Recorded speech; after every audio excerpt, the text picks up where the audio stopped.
Good afternoon, everyone. Welcome to the Institute for Human Sciences. This is our September series of colloquia dedicated to the Europe's Futures Fellows who are in residence here in September. Last Monday, we had the pleasure to hear our first two presenters, and today we will hear our fellows Péter Krekó and Alida Vračić. Péter Krekó will go first. Péter comes to us from Budapest, where he's the director of a think tank, Political Capital, and he's also a fellow at SAIS in Bologna, suspended because he's a fellow now here with us. He has recently published a book with his colleague Attila Juhász, The Hungarian Far Right, which I think was presented in Vienna also when it came out. The subtitle is Social Demand, Political Supply, and the International Context. And today he will give us a talk with a PowerPoint presentation on tribal politics and its effects. So Péter, please take the floor. Thank you. Thank you very much.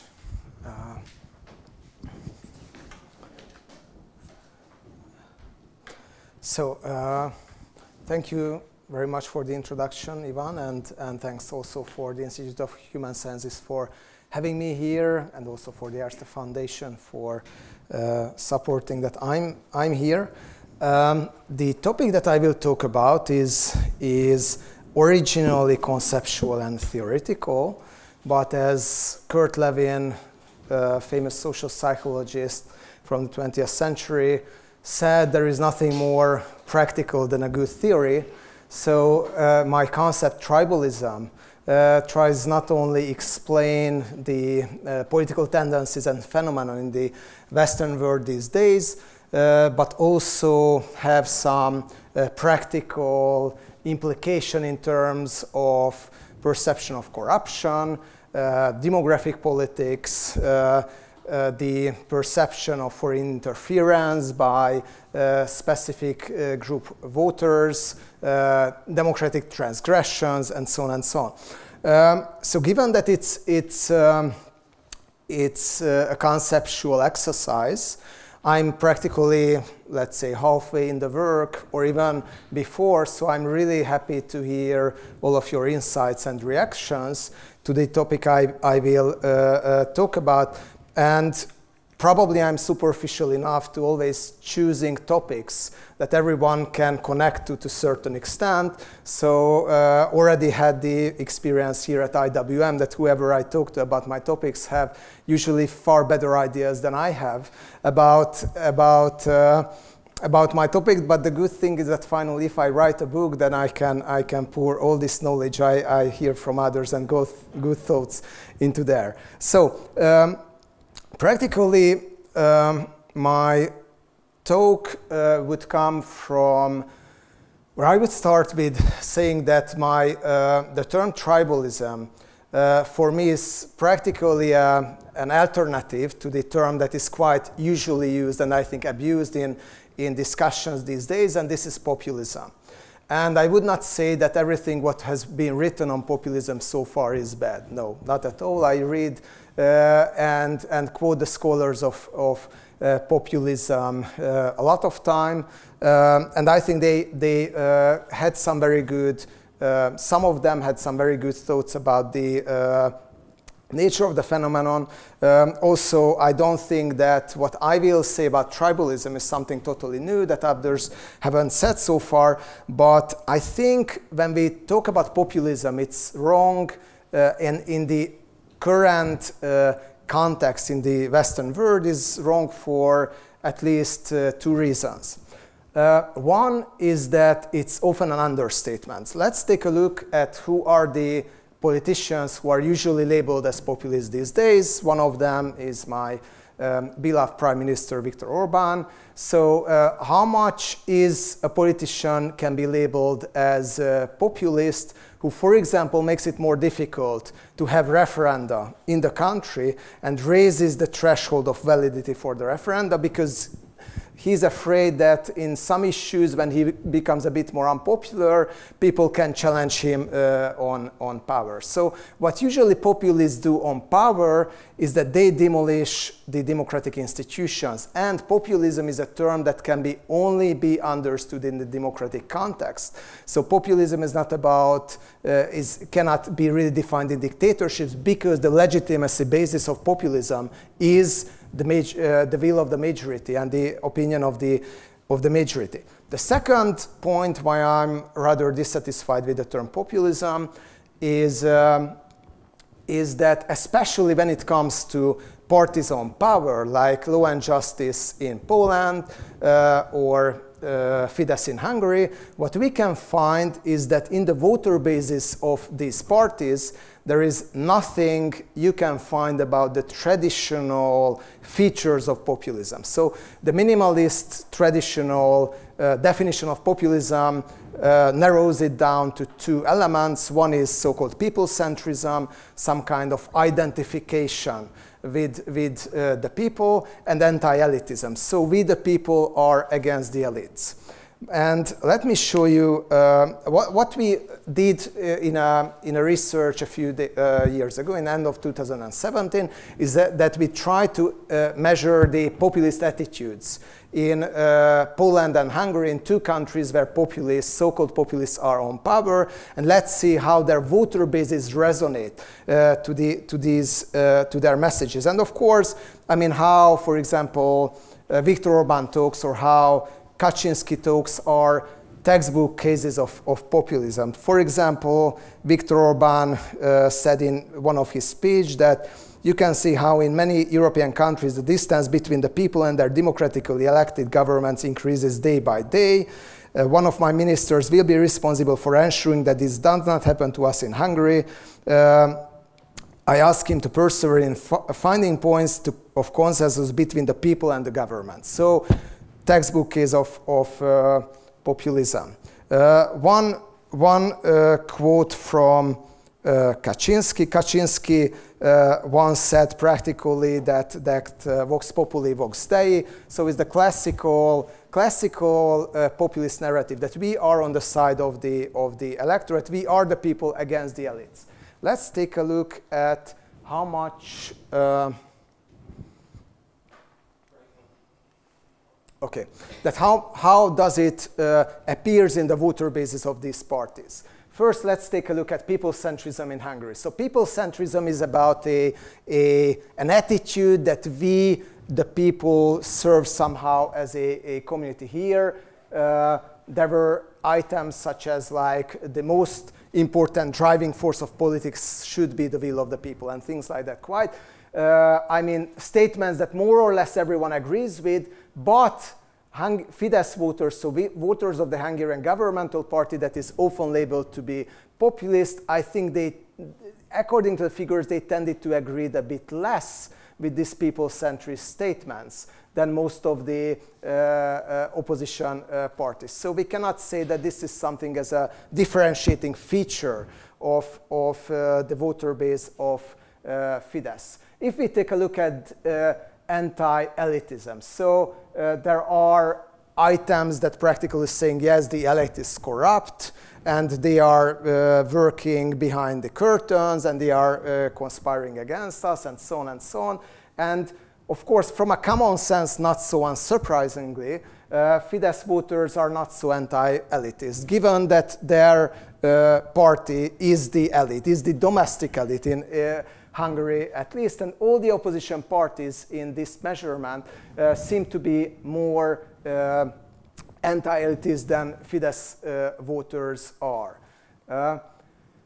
If we even take a look at the Polish results, we can see that political anti-elitism scores are rather lower than average as well in the voter base of Law and Justice, even if the differences are rather small in the whole sample and across the groups, but still it's not a differentiating feature of law and justice voters neither. So we could see in these two cases, Poland and Hungary, that nor anti-elitism nor people-centrism are really a feature of the attitudes of the voters of governing parties that are labeled to be Fidesz. Let's look a bit beyond EU member states and in Central Eastern Europe. For example, this is a research by esteemed colleagues that found that anti-elite orientation, for example, in Montenegro, is one of the lowest among the voters of Milo Djukanovic's party, while Djukanovic is also often labeled as populist. A scholar called his regime state-sponsored populism, for example. So anti-elitism is low. Again, if you're on power, you're not anti-elitist anymore. And the same in Serbia.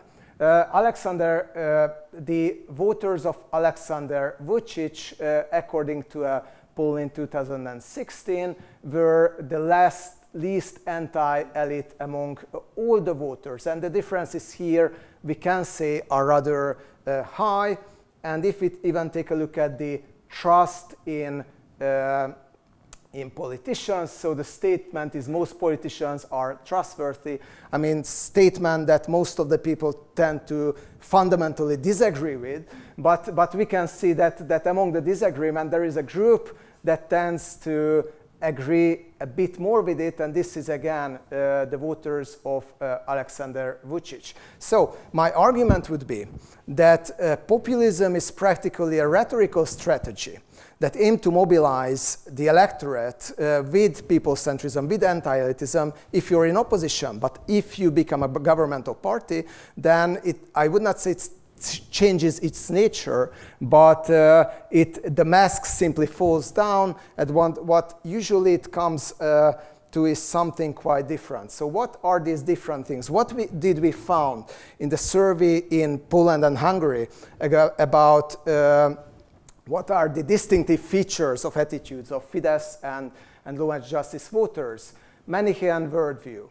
Some says it's part of populism, some says it's not, but it's this kind of understanding of politics as a fundamental war between the good and the evil is something as a very important feature of voter base of Fidesz. Interestingly, there was another group where this kind of attitude found to be pretty strong. Here, this specific statement was that you can tell if a person is good or bad if you know their politics. Supporters of a left-wing liberal party that is led by a former Prime Minister Ferenc Gyurcsány, among his voter base, this kind of Manichaean worldview was pretty strong as well. And of course, this kind of Manichaean worldview is to a certain extent an antithesis of democracy, because it practically says that the other side is evil. Therefore, of course, we are the only legitimate leaders or possible leaders. In Poland, we found something similar, that supporters of law and justice were far the most Manichaean in their approach. So they also tended to differentiate between people and their morale just on the basis of their political attitudes. So this is something that seems to be an important element when it comes, at least in two cases, for so-called populists who are in power. Pluralism is another important feature. So Fidesz voters tended to be the least pluralistic, I mean, least supportive towards, let's say, disagreement within the whole society, disagreement within their own political camp, and so on and so on. And we found the same for Poland as well.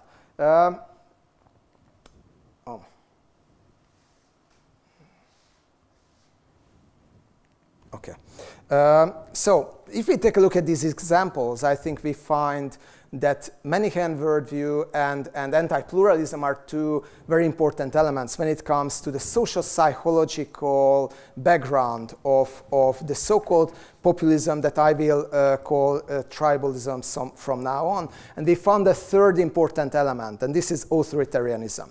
So in my definition, political tribalism, which of course differs from the traditional forms of tribalism that we can find in the literature of pre-modern societies, and there are some literature about contemporary literature as well, let's say about the Albanian society or so on and so on, that this kind of classical nepotistic roots in the society, it's something different because it's a more modern phenomenon, but it has three important features: many-hand worldview, understanding of politics as a tribal war, with the main goal of defeating the other tribe.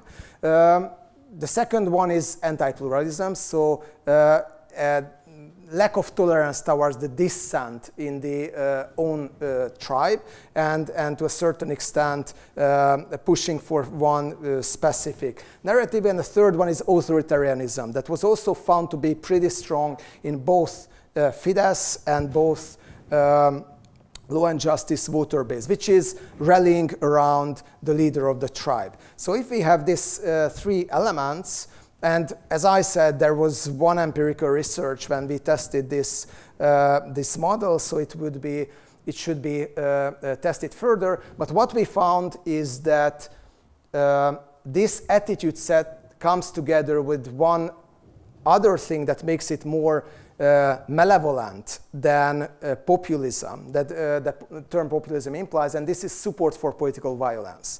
So the voters of Fidesz and Law and Justice who had this kind of attitude set, and among the voters of Fidesz and Law and Justice, these tribalist voters were overrepresented. They tended to think that violence is a legitimate tool of solving political conflicts.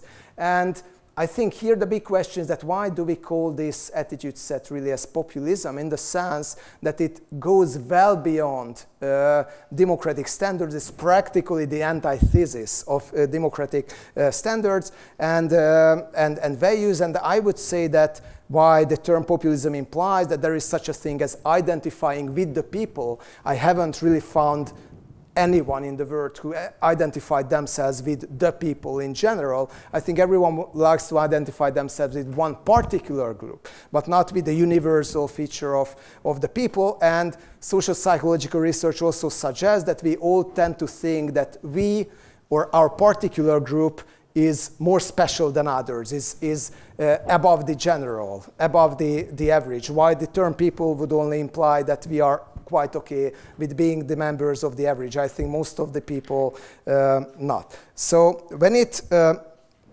the question comes here is that, is populism, because all the examples that I came up so far were the tribalism of the so-called right-wing populists. So is tribalism necessarily a right-wing phenomenon or not?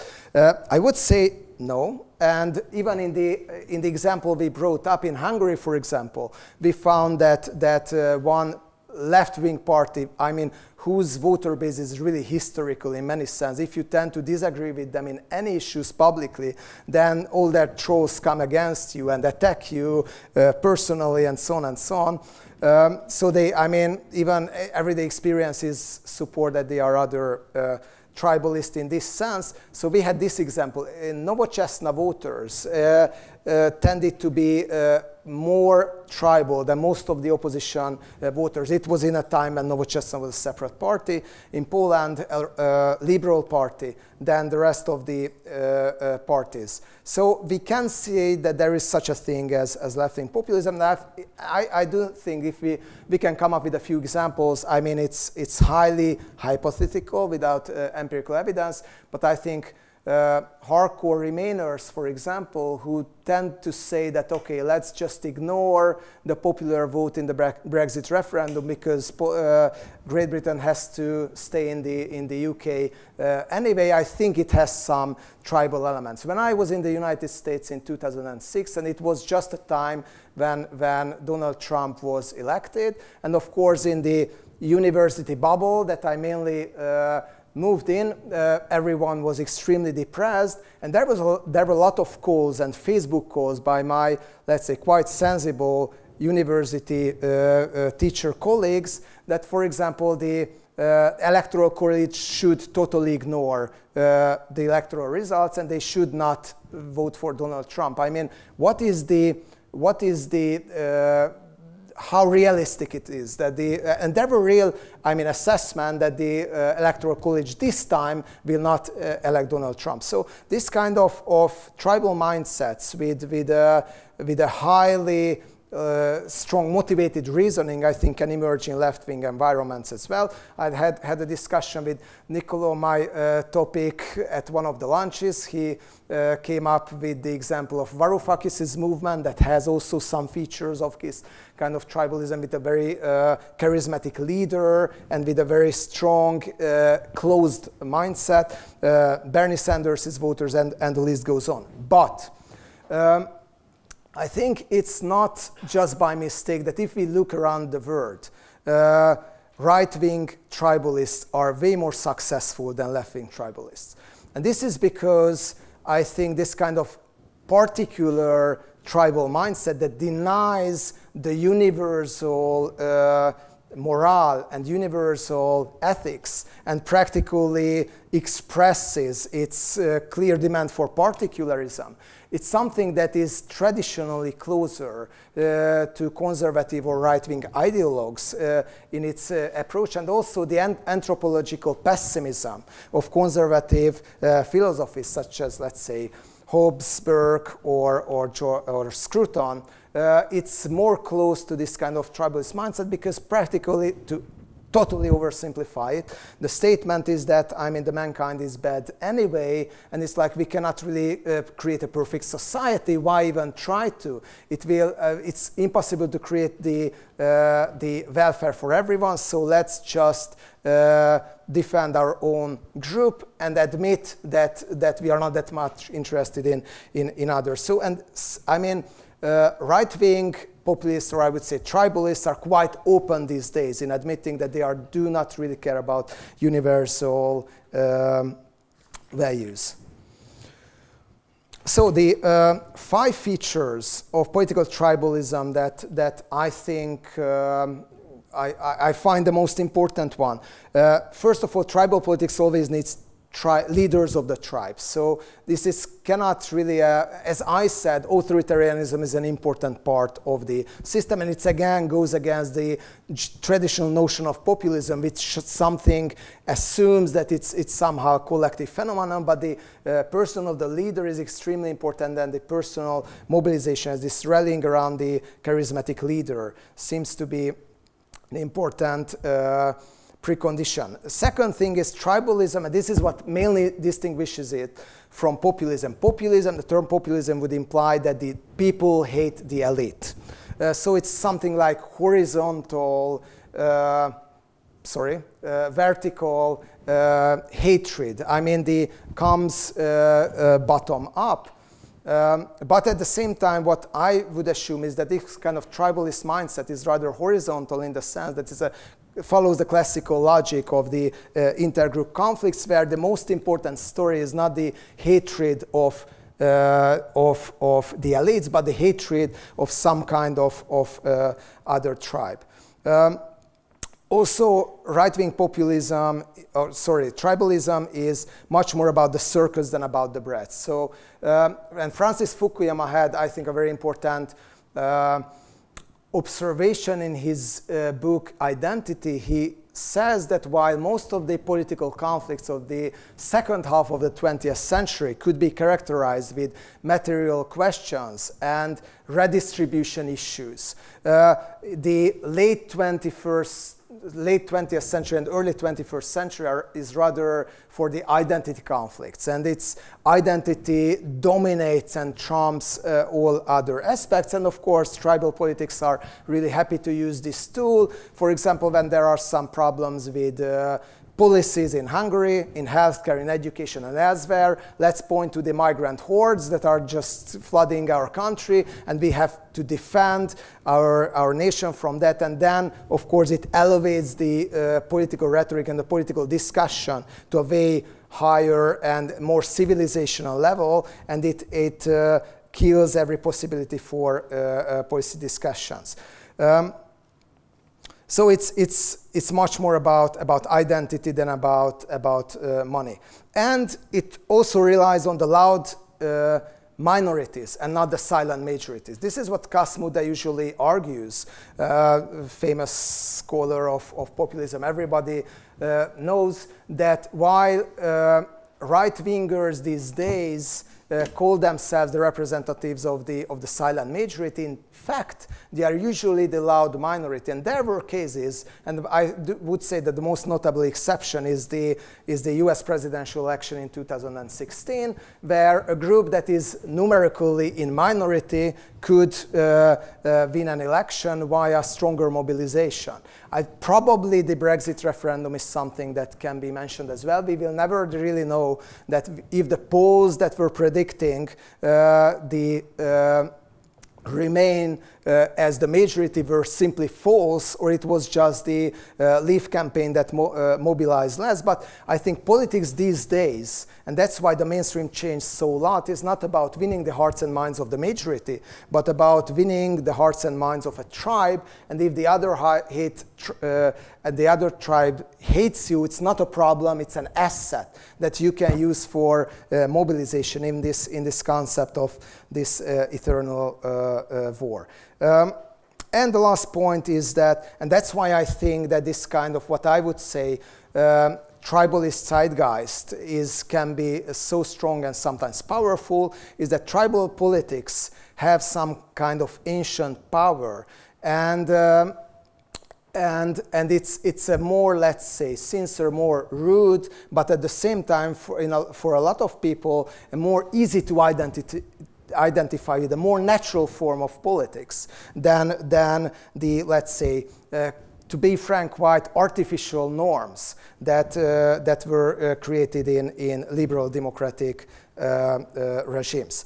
So what is the, let's say, theoretical background of this whole concept of tribalism that I relied on so far, but open to any new suggestions for readings?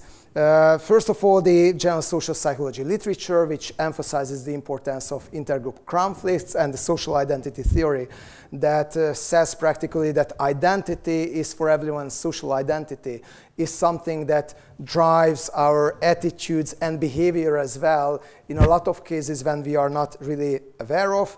Evolutionary social psychology, like Sedenius and Prato, social dominance orientation, which is a highly controversial theory, because it practically says that evolutionary, in a group selection process, the tribes that could create, let's say, more efficient, vertically hierarchical order and suppressive order to a certain extent, they enjoyed some advantage in the fight for survival when the tribes were fighting with each other. So to a certain extent, this kind of vertical hierarchy is inevitable, and a certain level of oppression emerges in all social contexts because it's something like an evolutionary heritage. Of course, it can be overcome, but if, and it would be my argument, it's that, of course, not like tribal politics is the more natural form of politics, therefore we should praise it, we should embrace it, we should love it.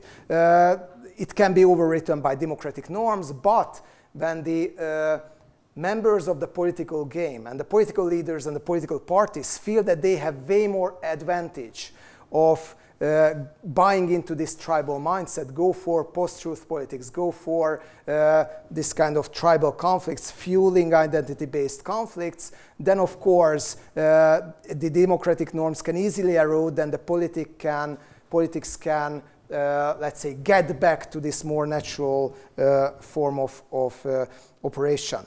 And of course, as I said, the modern political science literature that usually emphasizes the importance of identity and symbolic politics in elections these days way more than, let's say, the more traditional forms of political science literature that based on the economic approach were much more emphasizing this, the importance of redistribution.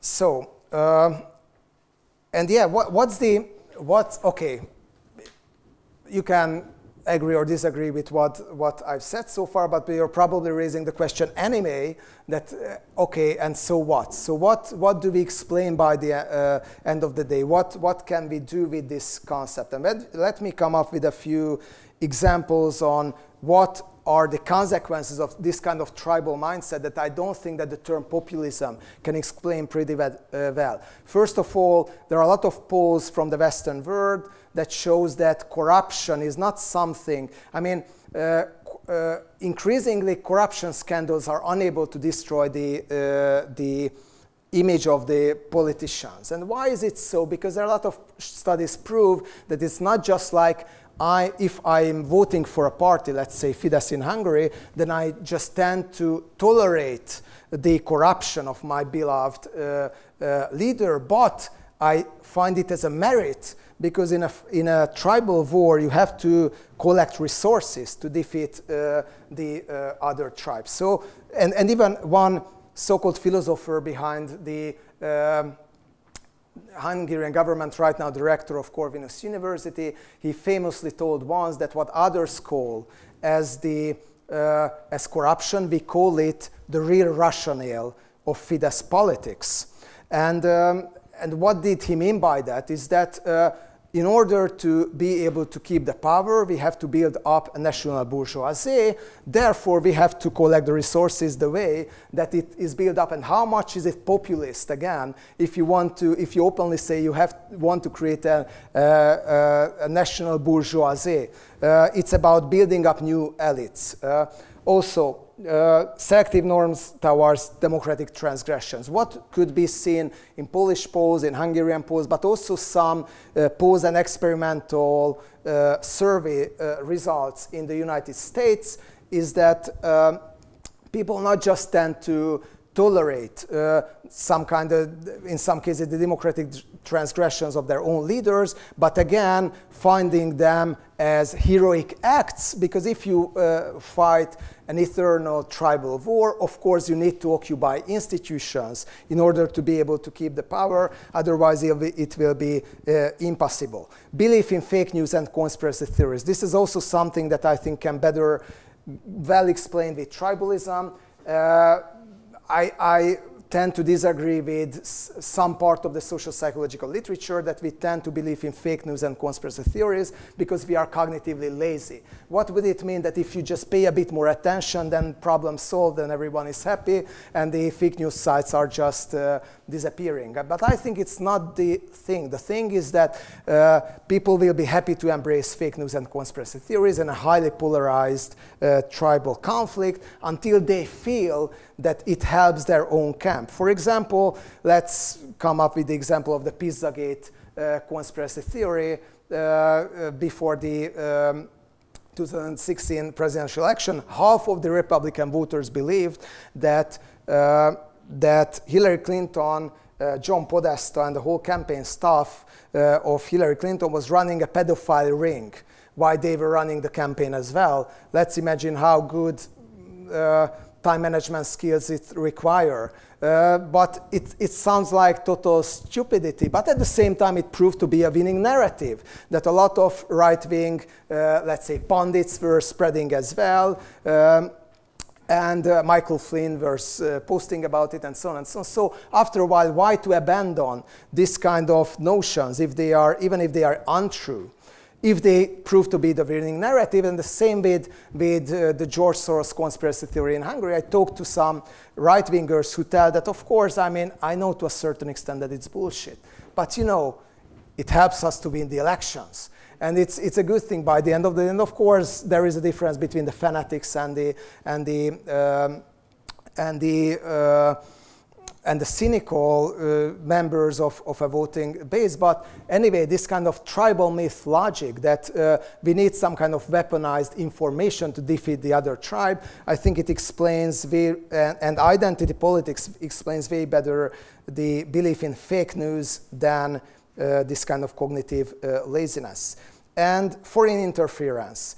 Let me show, I mean, there were at least 4 cases, but I will just talk about very briefly about 3, where we could see that it turned out that a politician is supported by certain ways by Russia to get the power or boost popularity. And when it turned out, their voters were totally reluctant to turn away from them, which I think, again, can be explained by tribal politics, because in a tribal war, you need allies. You need sometimes foreign allies. If Vladimir Putin helps my beloved president to get elected, what's the problem? I will just like him even more. So,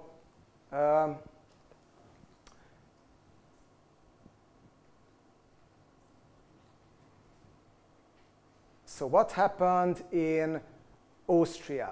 So there was the Ibiza Gate scandal, which is, of course, it did not prove in any way that FPÖ itself is financed by Russia, but it definitely proved that there would be a demand for that. And what happened after the Ibiza Gate scandal? I mean, FPÖ's popularity was about 22% back then. It showed a slight decrease, and right now it's 20%. Is it a dramatic decline? I mean, practically leading politicians of this party told that they would be happy to betray their own country just to serve some Russian oligarchs, and it had almost no impact on the popularity of the party. The same story happened in Italy, where it practically, and it's even proven even more since then, that Lega Nord has its quite shady financial times with people close to the Kremlin. There was an audio tape revealed and transcripts and all of that. What happened with Lega Nord's popularity? Nothing. It's like there was a decline, but it was afterwards, but it was much more the result of the governmental breakup. So at the time of Moscow Gate, Lega's popularity was about 36%. Right now it's 33%. So it did not make an impact. And what happened in the United States when it turned out that Russia interfered into the election and helped Vladimir Putin?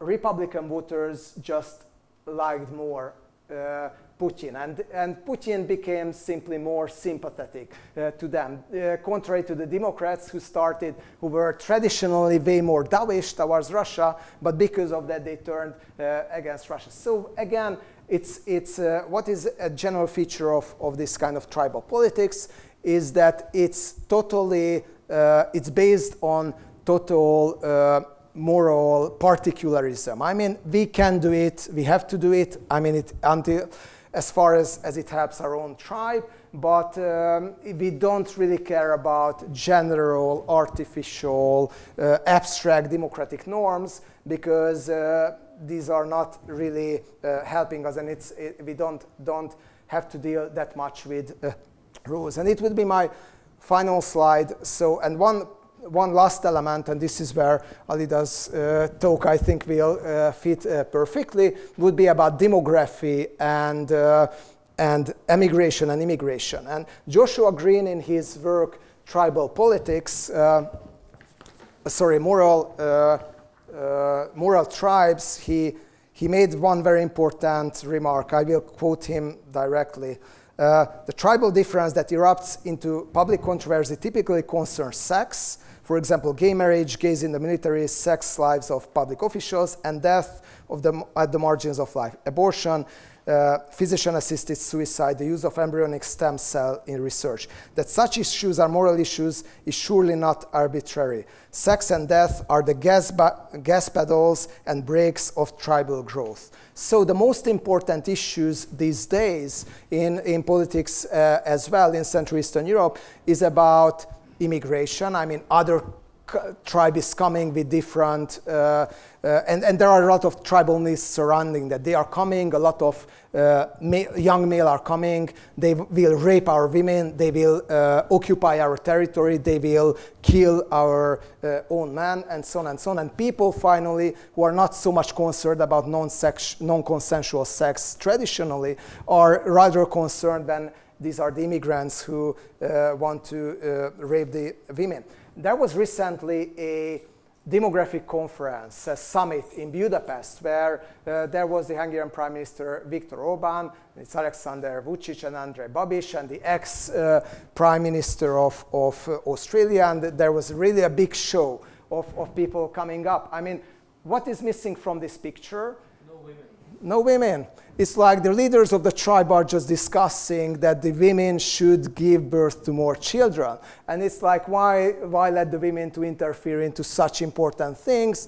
They are biased anyway, but it's better to discuss it among ourselves. And practically, there were a lot of lashes out, not directly from the prime minister, because he delegated the most dirty words to his subordinates, but it was like bashing gay because they are so selfish that they don't want to give birth to other children. And having a children, as one of the speaker of the conference said, is not a private issue, it's a public affair.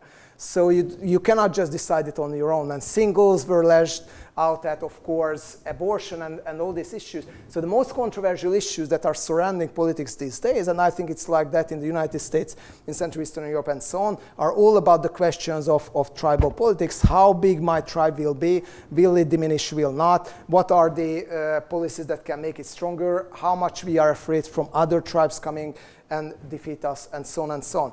And okay, what to do all about that? So what is the solution? I honestly don't know.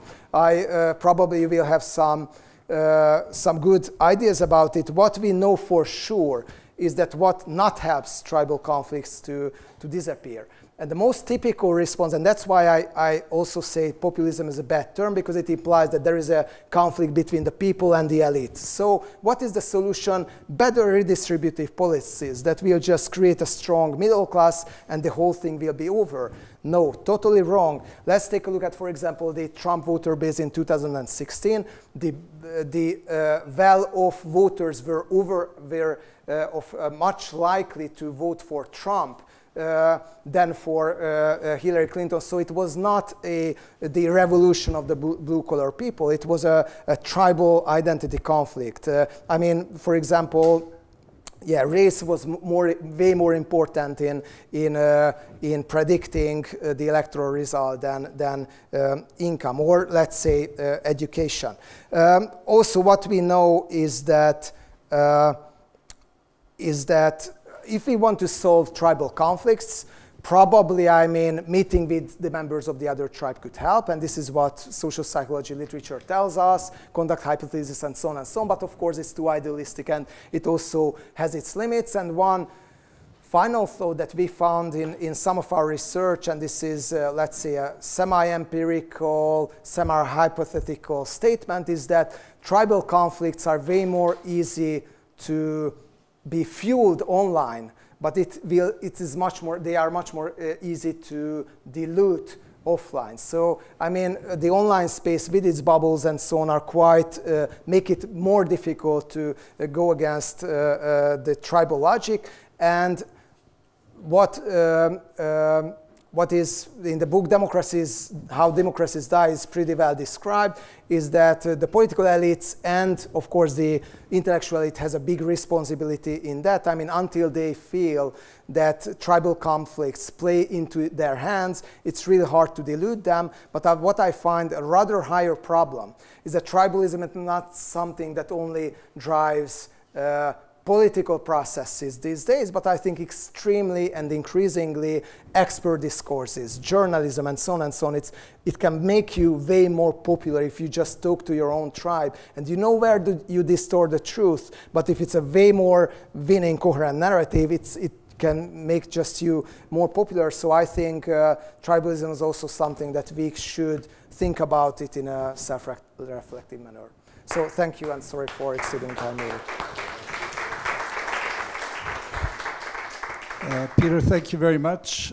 We have about 15 minutes to 20 maximum for Q&A. And before I give the floor, I cannot resist restraining myself to mention, I thought of Ferenc Feher, who a long time ago in a conference in Dubrovnik talked about the pessimist political anthropology and the positive political anthropology of Soviet Russia and Stalin, where, of course, the man, the human being, was the greatest treasure that we had, and at the same time, the negative, pessimist political anthropology was that no political power was allowed to anyone. And so you had this kind of disjointed view, which was, in a sense, a bit of how you stay in power. Okay, Ivan, Holly, and someone else. Ivan first. Yeah. Thank you very much. It was very interesting. I have just 3 questions. First is, you're describing political tribalism just as a characteristic of a certain political players.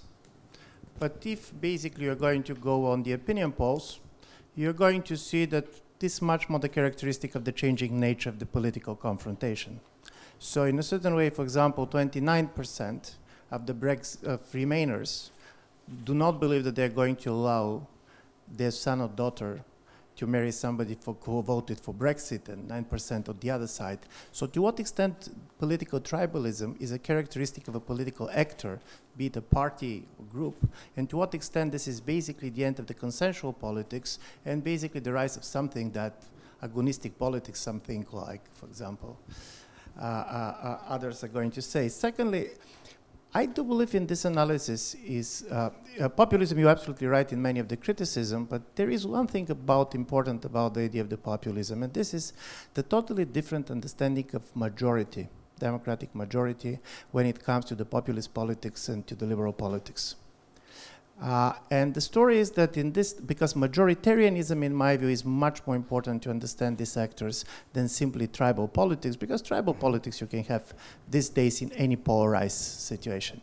And as you also show with your own data, Nowoczesna, which would be basically the least tribal of all if you go on the social characteristic and ideology.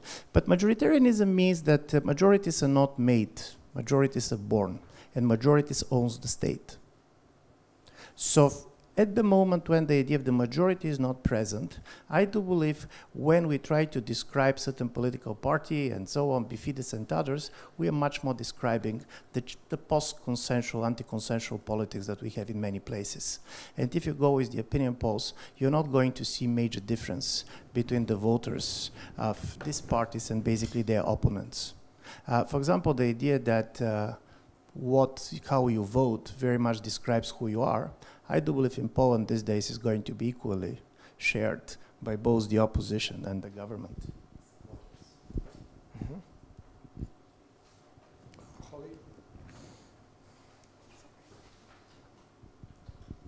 Thanks. I found this tragically quite convincing. Thank you. And my question, I have 2. One is, you've given a good, explanation of what this is, right, as opposed to populism, in your view. But one thing that I missed is how you think it started, and whether this has ever happened before, and what sets this kind of thing off, apart from the general statement you made about how this is sort of the natural, the theory about how it's the natural, more natural evolutionary way. Does that mean that one is, that systems are destined to revert to this regularly? And the big problem that I have here is, and that's my second question, is if we assume that it's tribal politics, what's the end game? Because I think if we accept this as a category, the end game has to be that lots of people die, because that's the way that tribalism works. It doesn't stop at some kind of symbolic, level, if we're going to define things in these terms. And so how comfortable are you, accepting the next logical conclusion to that premise that this is tribalism, which is that this ends in a very particular way, and that is with people not just symbolically assassinating each other, but actually assassinating each other. And that's where I'm wondering if the framework that we use to describe these things doesn't also sort of pose the possibilities that we see in the future. And so maybe framing itself is something significant, and that we should be careful before implying that a particular framing with a particular quote-unquote natural end. Thanks. This was quite interesting to listen to. I'm wondering, I'm having some trouble trying to figure out how certain things Trump has done with the federal government in the United States would fit into your model, because I'm having trouble trying to understand what Trump has done with a lot of federal agencies in the United States would fit into your model, because what he's done is he's he's gutted them of their expertise, by and large, and he's either left them decimated with just a skeleton crew to run them, which basically means they're ineffective, or he's staffed them with flunkies, people who, by no stretch of the imagination, if you had like just an iota of expertise, belong in those positions. And the fights he picks right now are fights with people he can't control, like the members of the Federal Reserve, who set the interest rates. These are experts, you know, par excellence. And he can't stand it because they refuse to do what he wants because it's insane. I don't see how that kind of behavior jives with what you're saying about his behavior as a tribalist. Back to you, Peter. Yeah, thank you. So thanks a lot for, let me respond now because I mean, even with paper I have very short memories. Okay, you're really testing me. Yeah, sorry. I was curious to what extent do you think on the long term the success is assured by this discourse and the lies and the symbols used and the hate for the other groups versus the economic welfare of people? Mm-hmm. Okay, so, okay. I will try to respond to these very good questions briefly, while there will be a challenge to respond them quite in a long manner. So first to Ivan's question, yeah, to the first part, probably I was not defining well enough what this concept stands for. I do think that is somehow a description of how the logic of politics works, not only on the side of the elites, who buy into tribal political practices, knowing what their results will be, but much more something that is also on the level of the voters themselves. And yes, I think you're totally right. This is what I try to explain as well, that this kind of model that is based on the broad consensus is simply over, it's broken, and mainstream politics these days are simply not playing according to the rules of, let's say, politics a few decades ago. And the question is here as well, I think, why. My explanation would be not a very complicated one, that probably this post-World War II consent is over, that we should let's say, build a very strong center in order to avoid that this tragic things happening. I think the memories of the Second World War are simply not having any impact on politics these days, and this is what we can see, for example, like that when a politician is labeled fascist by the mainstream, it probably rather increases its popularity than decreases. When it comes to majoritarianism, yeah, I think it's an important term, and you're right that it shouldn't be left out of the picture.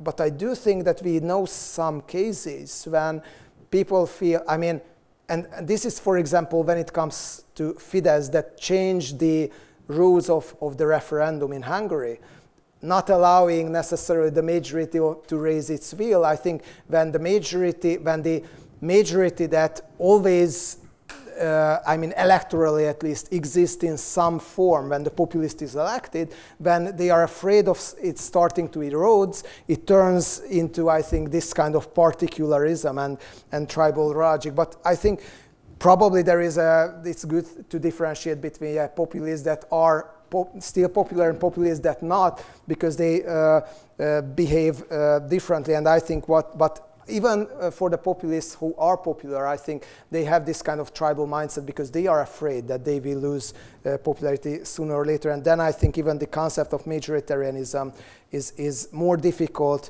to define. Yeah, to Holly's questions on what drives all this, yeah, of course, I would not like to say that it's just the future of politics and this is where it naturally evolves and it will go into yeah, mass murders and huge violent conflicts. Probably it will sound surprising, but in the, let's say, in the Hungarian intellectual spectrum, I rather regard it to be an optimist and not a pessimist.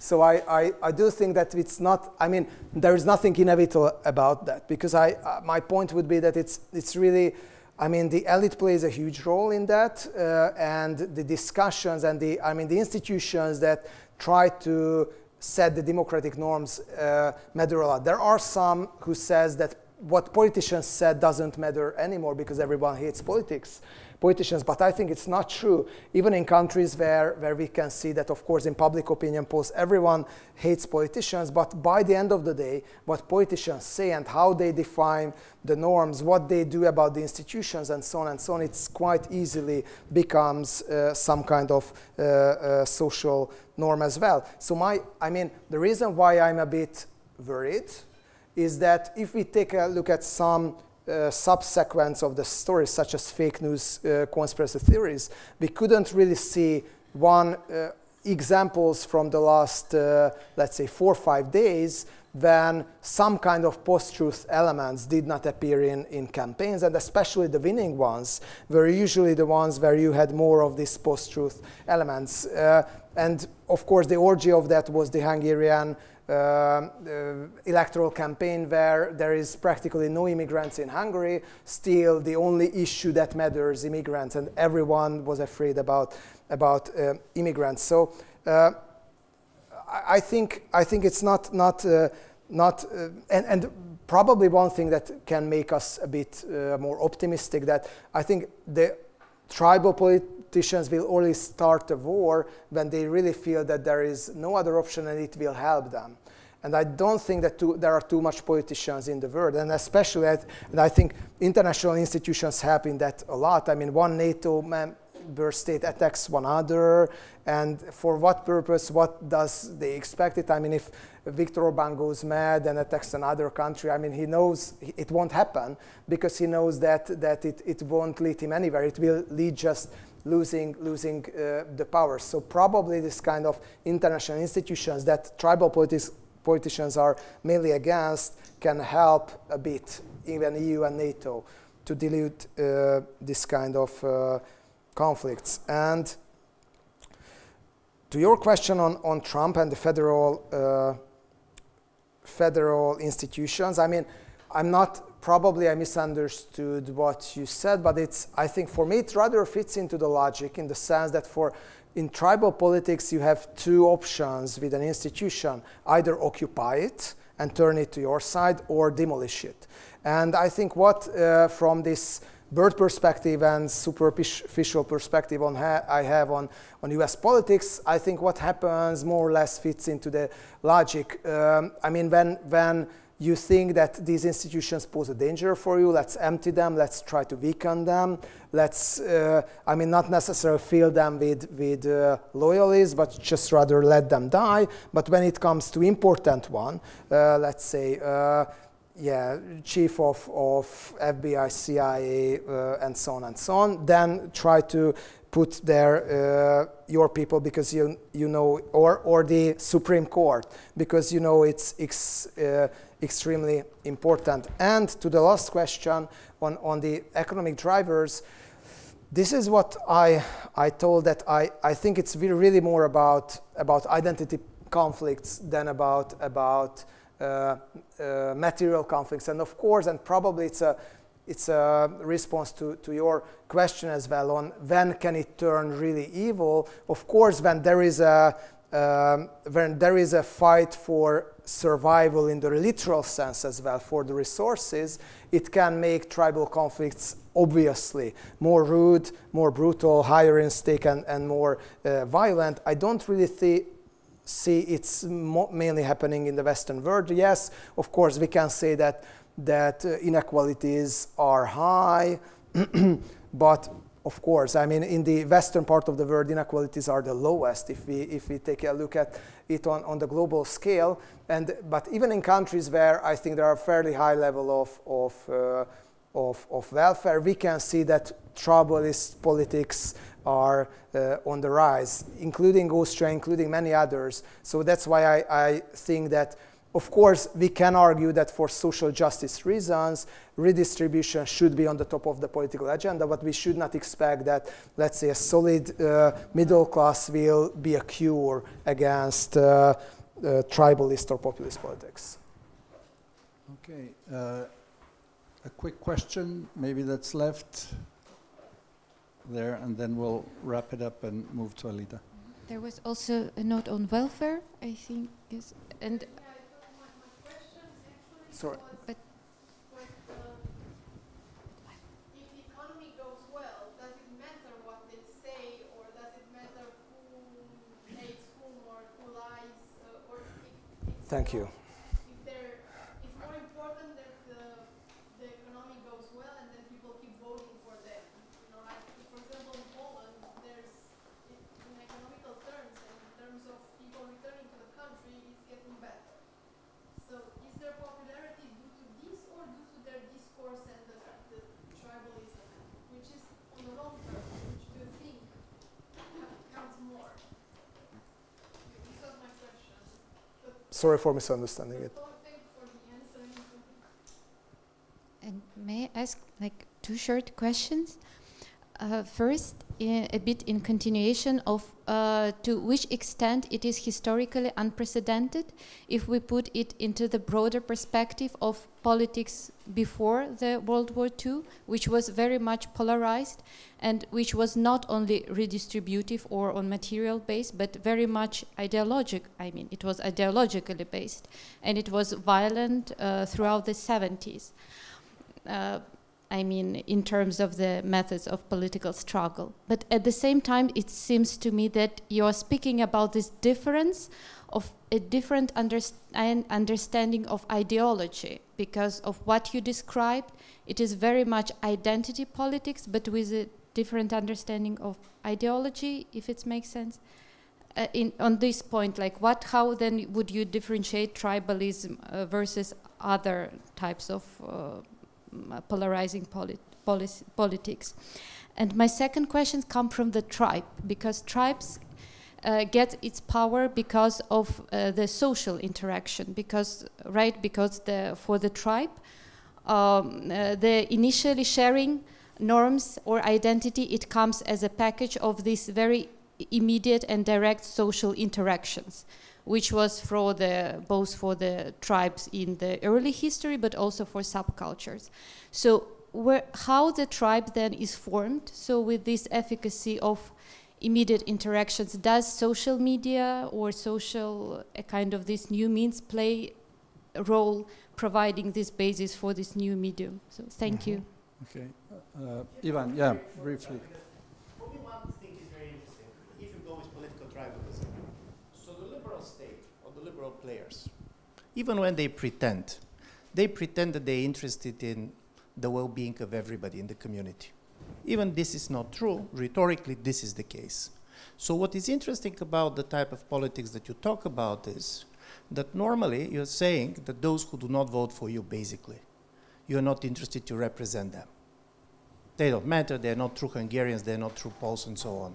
And this goes about the conditions. To what extent the absence of war, I mean the war between states, makes this civil war with ballots much more easier. Before you need, in a time of external crisis, also to depend on the fact that those who are not voting for you are going to fight next to you. To what extent, paradoxically, the fact that a kind of a real war is out of the imagination makes this type of a politics much easier? So this is my question. Very good. Okay, back to briefly, please. Yeah, I will be brief. Okay, regarding your question on how much is it because of economic success, it's really hard to judge. I think we have to wait and see until economics will go bad in Poland and Hungary. I think if my assessment is right, that it's not that much about economics, which I mean it can prove wrong, but it probably will not destroy in itself the popularity of these governments. And in tribal politics, you always, I think, prepare for the worst in the sense that you introduce the let's say, familiar scapegoats that you can point on when there is some economic trouble. Yeah, as it happened in the Turkey, of course, with highly limited success, we can say that.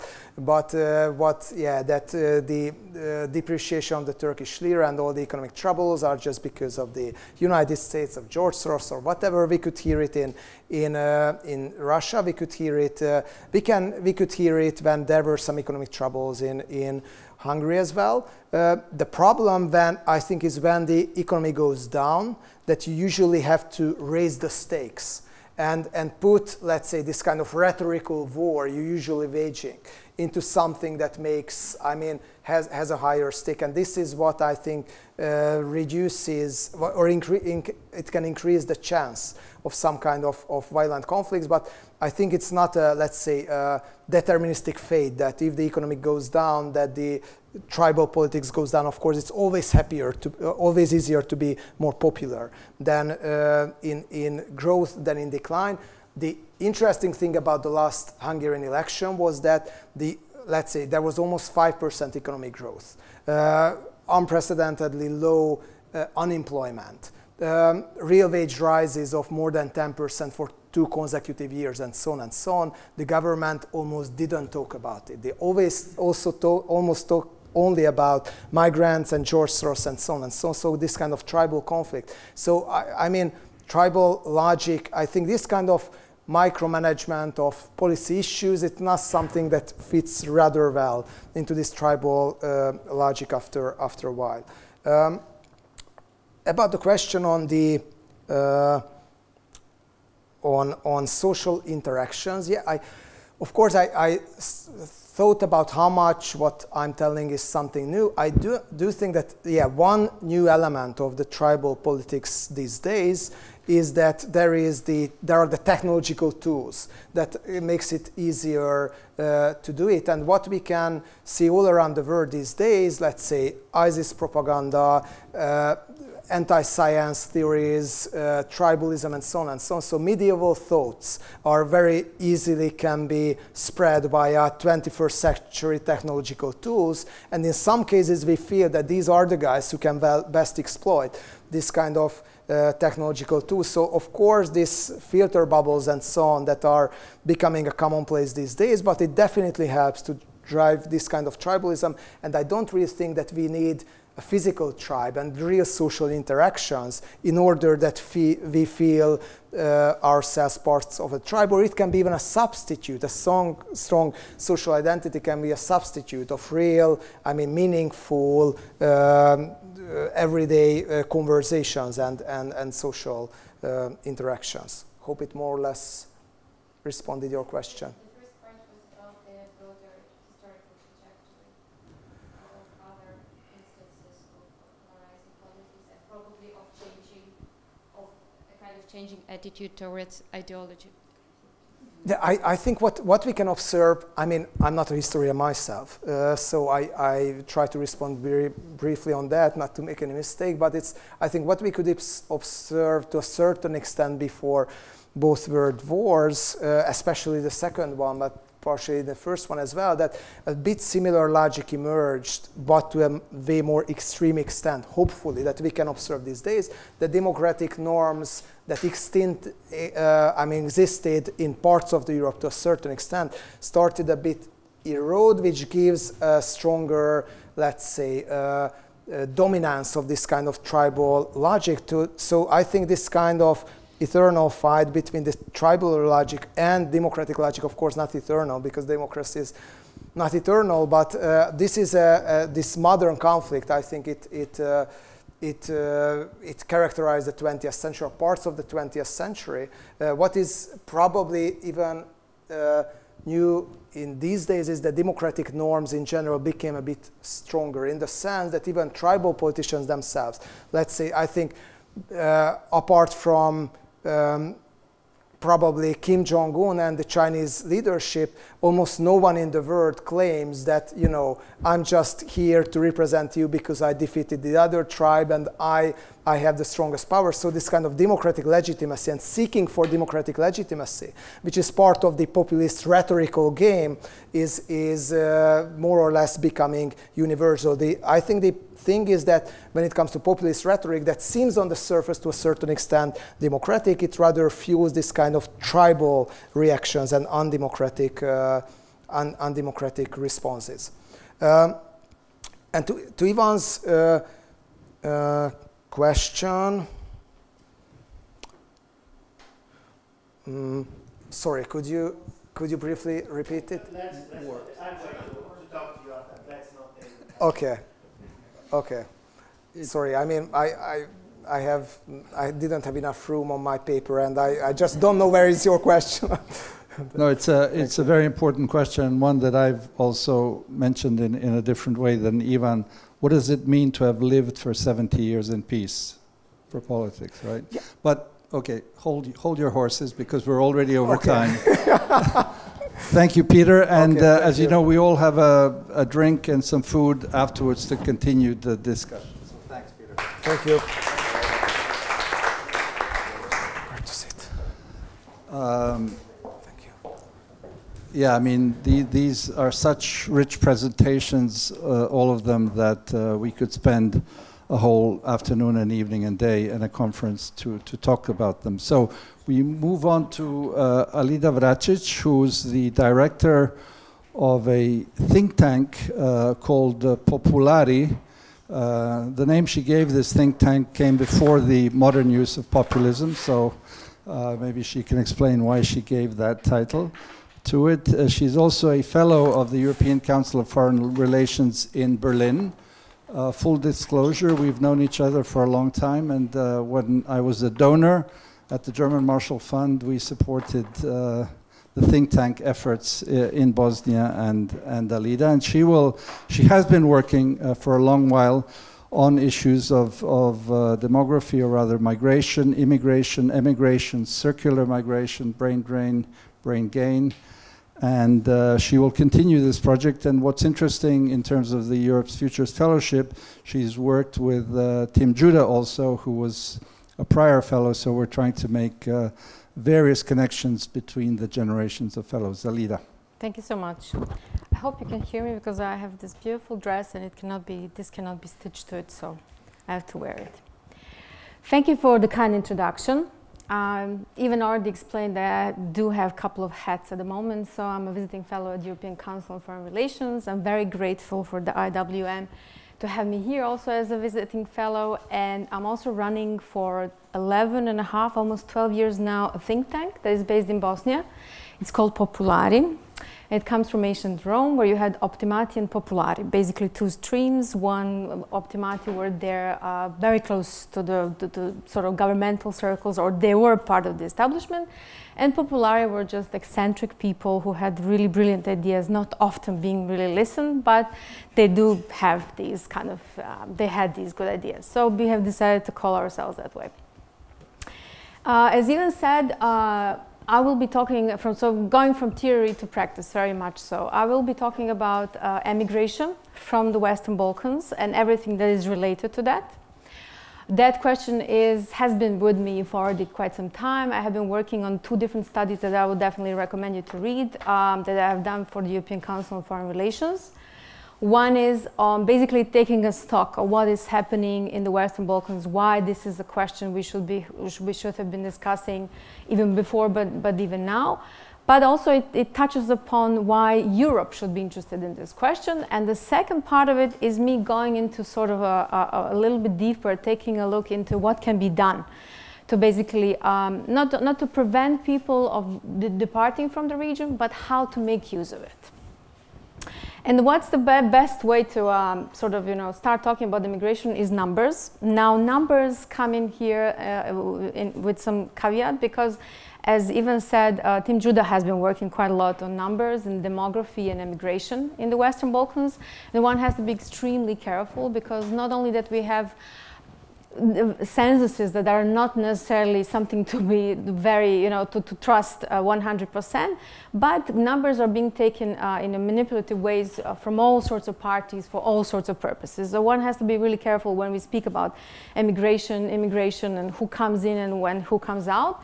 with one important sort of addendum to that, that not even well-developed countries are very, very worse when it comes to immigration numbers, simply because we always count people that are in the country, not necessarily people that are going outside. So according to going back to one point that we had previously, that migration is always being very, very often in the past couple of years being mentioned as the most prominent issue. Study from April 2019 by the ECFR basically showed that the EU majority is not anymore concerned that much with migration. But now, prominently, we're talking about emigration, we're talking about corruption, we're talking about health services, we're talking about unemployment. So basically, it comes handy with my topic as well. Now, the first part of it is basically taking a stock. And so the emigration itself is not very, very, how to say, new in the Western Balkans. We had this Gastarbeiter phenomena in the 1960s. When basically Yugoslav government was signing different types of agreements with countries such as Austria and Germany, trying to export unemployment, because unemployment figures were very, very actually similar to what you have seen, what you can see nowadays in the Western Balkans. In order to export that, and in order to show that governments are being proactive, they have signed various agreements, and people were going to Germany to work on Baustelle, in construction, to build buildings, houses, what you have, and basically send remittances back. Now, the difference between that emigration in the 60s and immigration that I will be discussing here is that you had predominantly men, farmers, and low-skilled people going in the 60s. With immigration nowadays, you have highly skilled people and also a fair share of women as well that emigrate. And we're talking about also families, the entire families. So it's a very different dynamic. And now looking into these highly skilled components, I will be telling you a little bit like what this means actually on the ground. So, so if you look at, for example, there are two sectors that I'm particularly interested in. One is education and the second one is health. Now why? Because if you have no doctors, you will have entire families emigrating. If you have no teachers, you will have entire families emigrating because there are no services anymore that they would be wishing to have in the region. In the survey that has been done in Skopje, 69% of assistants, scientists, and researchers have said they would wish to leave the country. Similar figures are going in the rest of the region, so for Albania, Montenegro, Serbia, Bosnia and Herzegovina. Gallup is doing every now and then surveys, and Bosnia comes in prominently as a country where every second person would want to leave if there is a possibility to leave. Now, what that means in return? That means that you have, on average, between 20 and 50,000 people leaving every single one of these countries every year. Of course, this goes in percentages, because if we're talking about small countries such as Montenegro, that number is somewhat different. But we have, for example, Eurostat statistics from last year, 230,000 people left the region. Now, this is a great number of people. Why this matters for health? If you go into the costs, what does this mean? If you have, for example, 300 doctors, as one survey says, 300 doctors has left Bosnia in 2016. To educate one doctor, it takes 150,000 euros throughout his education. If you have annually 300 doctors emigrating, we're talking about millions that are being lost. Recently, there was a study also in Serbia by the Westminster Foundation that calculated at least high-profile sectors, so IT industries, because IT industry is normally better paid than other types of jobs. They're talking about billions. We're talking about 9 billion in projection that will be lost in Serbia due to the fact that basically IT experts are leaving. And this all really has consequences, great consequences onto the region, because just as an example, like in Sarajevo, which is the capital of Bosnia and Herzegovina, you have very few specialists left because they all emigrate to Germany and they all emigrate to Austria or some other countries. In Croatia, that has become a full-fledged member in 2013. You also have deserted hospitals because everyone wants to leave, and they dominantly actually decide to go to Ireland and Germany. And this goes into another, I think, a really important point, that all the countries in the Western Balkans are aspiring to become members of the European Union. But then if you look at Croatia, which is our neighbor, and we had been looking at it as a role model in 2013, at the moment when it joined, people started leaving massively. So from 2013 until 2016, around 200,000 people left Croatia. Mostly going to Ireland, also highly skilled, also people that could be useful in their own country. So the myth about joining the EU and stopping emigration just doesn't really stand there. So what are the things that could be done? So what basically I've done is that I was looking for comparatively interesting examples where other countries have experienced high levels of migration, to see basically how the policies are being crafted around this and what can happen if you have a strong diaspora, if you have actually quite a few people around that could be useful one way or the other. Conservative assessment of the Western Balkans diaspora is 6 million people, and this is 5.7 from 2016, so no one really knows what exactly is the number, but I assume it's much greater. If you tap into 6 million potential people that are emotionally still connected to the region, they do send remittances, but think about them as something beyond remittances. Think about how to use their skills, their networks, everything that they know that could be brought into the region. I think we have a great potential that is simply not being used. For such example, I went to Ireland, where I was doing a study on how basically Ireland has developed this diaspora strategy within 30 years' time. And it has become very clear to me within 2 days that this is not something that happens overnight. You need to have an establishment, you need to have a real clear idea what you want to do, and it will take probably a couple of decades. And this is exactly what they've done. Famous speech by Mary Robinson, president at the time, basically was that she left a very, very gloomy Dublin one particular rainy day, which is just every other day probably. And she went to New York to meet diaspora people, Irish people there, and she was just amazed by this optimism and this enthusiasm, this vibrance, energy that she could pick up. And they were all very much interested in what's going on in Dublin and also how to do something about things that are going badly there. And then when she returned, she coined something that I think it really mattered at the time. She basically said that this diaspora, these immigrants, shouldn't be called either diaspora or the immigrants. This is global Irish. So this whole thing is just one thing, and it's basically global Irish. So 4 million being in Ireland versus 70 million out there. And since they have started investing lots into different policy documents, research primarily, trying to understand how this works, what these people are about, what they're thinking about. Are they still angry at the governments? If so, like where and how and what? What they need, what they don't need, how could they contribute, what kind of skills they have, what kind of networks they have. They've started connecting with them already at university level. So if you're like university student at your first year and you will probably go to either Australia or England or somewhere in some traditional place where Irish people go, they would already connect with you at that stage in order to be able to anchor you back at one point if there is an opportunity that comes up in Ireland. Businesses also played a great role in this. Philanthropy as well. There is a great example of Chuck Feeney, a philanthropist from the US with Irish origin, who basically coerced government, Irish government. He has given them 75 million pounds, or he's not given them, but he told them that he's going to give them 75 million pounds if they match funds in order to open a research institute. And they have been sitting in the government for 2 days and 2 nights and maybe even more. And in the end, they have matched it, only to prove to be really one of the best investments ever in Ireland, turning into results of like 1.8 billion within a very short period of time. So that kind of stuff, that kind of sort of approach, Ireland also had.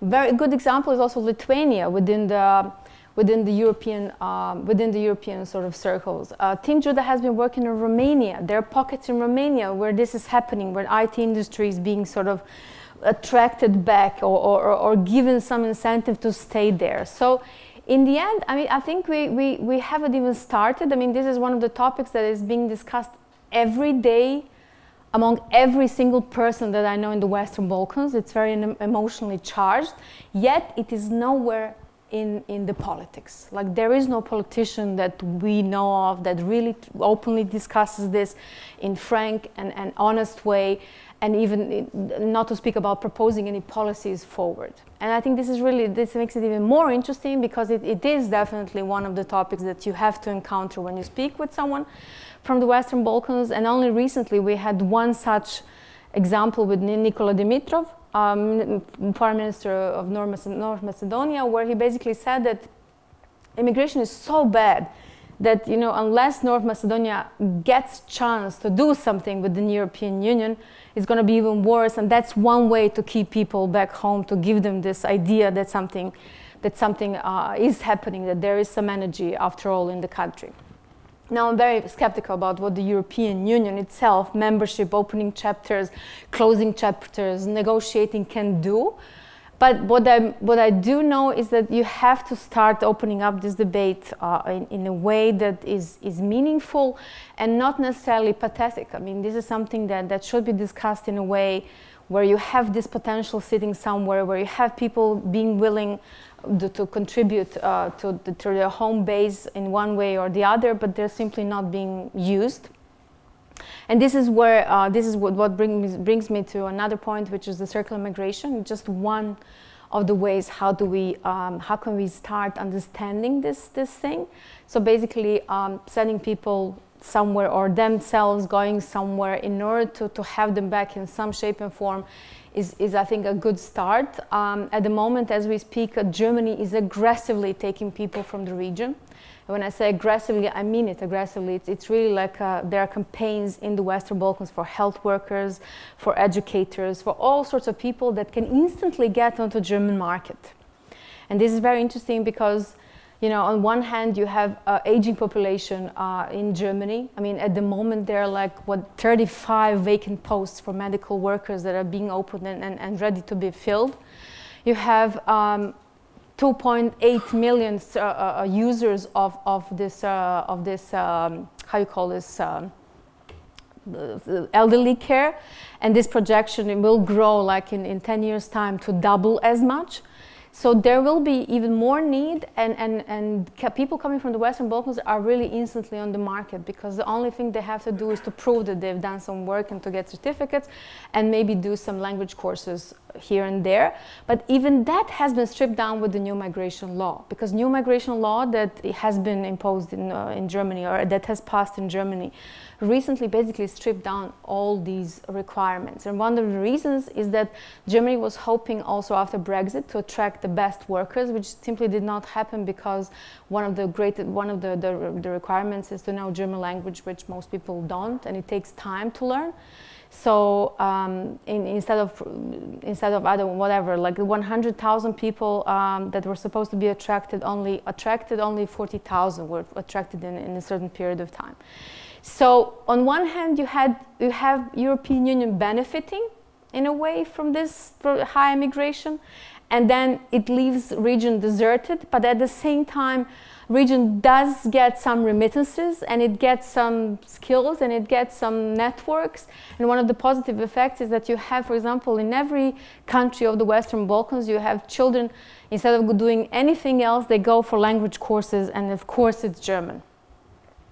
And in reality, what happens is that out of 10, 5 will probably leave, but then 5 will stay there for whatever reasons with such skill sets. So they will actually speak German without even, you know, wanting to go in the end. Or they have a role example of a doctor who made it in Germany. They all want to be doctors. They all pursue medical degrees. They get these medical degrees, but for whatever reason, some percentage actually stays back at home. So you have this, you know, impact of sort of seeing what's out there that stays also with the region. And there are hundreds of different possibilities that we could do, and I have a list of those that I'm not sure even if I should go through now, but we can discuss this later on. that could be done for the region to sort of, you know, set itself in a good way to still have this potential within, but also tap into what's out there, what exists in all countries. And I'm not talking about the European Union only, I'm talking about the States, I'm talking about Canada, I'm talking about everywhere where people have started leaving after the conflicts in former Yugoslavia. And just to have be a little bit of a more sort of clear picture how this, how bad this is. In the last 30 years, the Western Balkans has lost 1/10 of its population. And it's really, really going at rapid speed. So this is not something that I don't see any evidence that it'll stop in any time soon. I also don't see that the European process, the accession process itself will stop it either. But what we have to do is to have a breakthrough and to open up this debate among those that are actually making decisions, and to create a platform, which would be part of my project here, to start creating a platform for the policymakers, but not all exclusively from the Western Balkans, but also EU countries that could basically join the efforts and join the schemes. There are hundreds of different things that could be done, and Germany is doing partly something with its development agencies. There are some projects going triple projects, and there are some efforts also in Serbia being done with the government to create an agency for circular migration.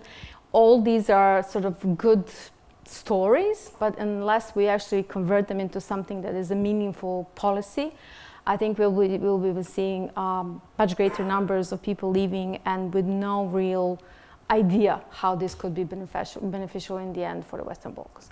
And we have enough time for all the questions. I kind of speed it up a little bit, not to be late, and I know that some people have to leave at 6 o'clock as well. Thank you.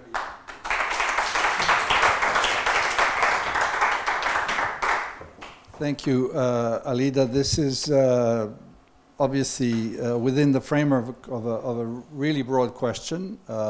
Some of you know that the Institute organized this summer a summer school called Demography and Democracy. Ivan Krastev was involved, Shalini Randaria, our rector. And obviously it's not only a question for the Western Balkans, but for the whole of the Balkans, and I would say Southern Europe, Bulgaria, Romania, yep. Hungary, Greece are really draining in terms of population, both because of economic reasons, also some political reasons. And I think that Ivan Krastev at a conference in Berlin, he was quoted in saying that there is a danger that this part of the region of Europe becomes the reserve labor force repository for Western Europe. And not only is there a danger, it's happening. And you're absolutely right, and I would like to reinforce your point that there are enormous queues, that there is an aggressive, attractive policy by Germany, but not only Germany. Friends in Belgrade tell me that queues are equally long in front of the Slovak embassy, in front of the Czech embassy, and that along with the highly skilled IT and medical people, you have literally are plumbers and electricians that are leaving because you can earn 5 times more in Germany. It's my electrician in Belgrade told me I'm off to Germany, literally. Yeah. I said I'm leaving. So it's extremely dramatic. And finally, before I give the floor to others, just 2 weeks ago, there was news that the International Monetary Fund officially warned Serbia that this will be a huge problem for the growth of the country in several years' time if this dynamic of population leaving continues. Okay, the floor is open. Holly's hand is up first, and then Ivan. Holly, you get the gold medal at the end of your stay here. Okay. Okay. So I'm going to keep up the old reputation. A couple of things. I was wondering if you've heard of this author by the name of Louis Adamic, who was active in the interwar and immediate post-war period. He wrote a book called The Two-Way Passage, he was Slovene, I think, by origin, and the idea behind his model was that people should consciously think about coming back from being in the United States and Canada in particular as part of bringing these kinds of skills. And I think, maybe you know, was he killed by Tito's people? Something like that. I mean, so he fell on the wrong side of the immediate post-war Yugoslav debates and didn't make it. Yeah, but it would be kind of interesting to see the trajectory of this in the past, this kind of model. One of the things that your talk made me think of is private universities in the United States and the way that they treat alumni, and the way that they think about, you know, like building up support among people who are no longer there and who are never going to be there again, except occasionally, but they also are seen as potential donors for the purpose of creating endowments. I'm wondering if this is the model that you're thinking of, you know, that somehow this, you know, that people become more like alumni of an organization, or alumni of a state, if you will, that then act as potential donors. I don't know how I would feel about that model, but it's kind of interesting. The other is on the subject of scarcity. It seems to me as though, you know, like one of the themes here is, on the one hand, there is extreme scarcity of labor in some places. Like you read the German newspapers and it's like the medical sector is a catastrophe. There's not enough people to take care of sick people, and they're in a constant state of alarm. There was an article today about psychiatric institutions and how violence is on the rise because there aren't enough people to de-escalate situations in psychiatric institutions, and they need X more staff. And so on the one hand, there's scarcity there. On the other hand, there's scarcity in the places that people are leaving. So you can't find a carpenter or a plumber in rural Romania or whatever. But there's also something else. I wonder if, you know, because one of the underpinning ideas behind, you know, like why it is all of this is happening with politics is that, you know, like there's a sense that there's some kind of zero-sum dynamic at play, and we're either going to win or we're going to lose, and if we win, then and other people lose, and if they win, then we lose. And I'm wondering if part of this zero-sum perception of the moment, that it's, you know, that not everybody benefits, is because of this pretty radical like movement of people. But if this might also not be temporary, like if you look at some of the way that labor flows have happened over time. I was talking to a carpenter the other day who had been in Greece. The Greek economy tanked. He came from Romania, went to Greece. Greek economy tanked. He comes to Austria, right? And he keeps connections in both Romania and Greece. He goes to Greece regularly because he has his religious friends there. And so it seems to me as though there are lots of things going on with this labor market that are as yet invisible and that are destined to change. You yourself said that the preoccupation used to be migration and now it's emigration. How long did that take? That was 2015, right? That's not that long ago. And isn't it possible that, you know, like if you consider in Hungary, now there are a bunch of Ukrainians coming to Hungary. What does that mean for Ukraine, right? Like, is it going to be these countries that are the places that are, where are the sucking labor flows? Or is the dynamic going to be something completely different in 5 years' time?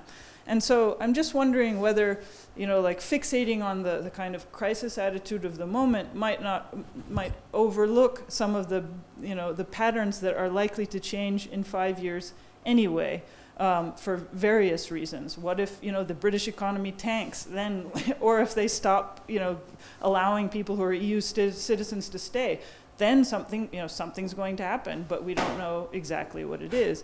And so, like, there are a lot of things on the horizon that are likely to change the constellation. And how much should we try to think about the possibility that this isn't all, like, necessarily catastrophic? Very good. Ludger, you wanted?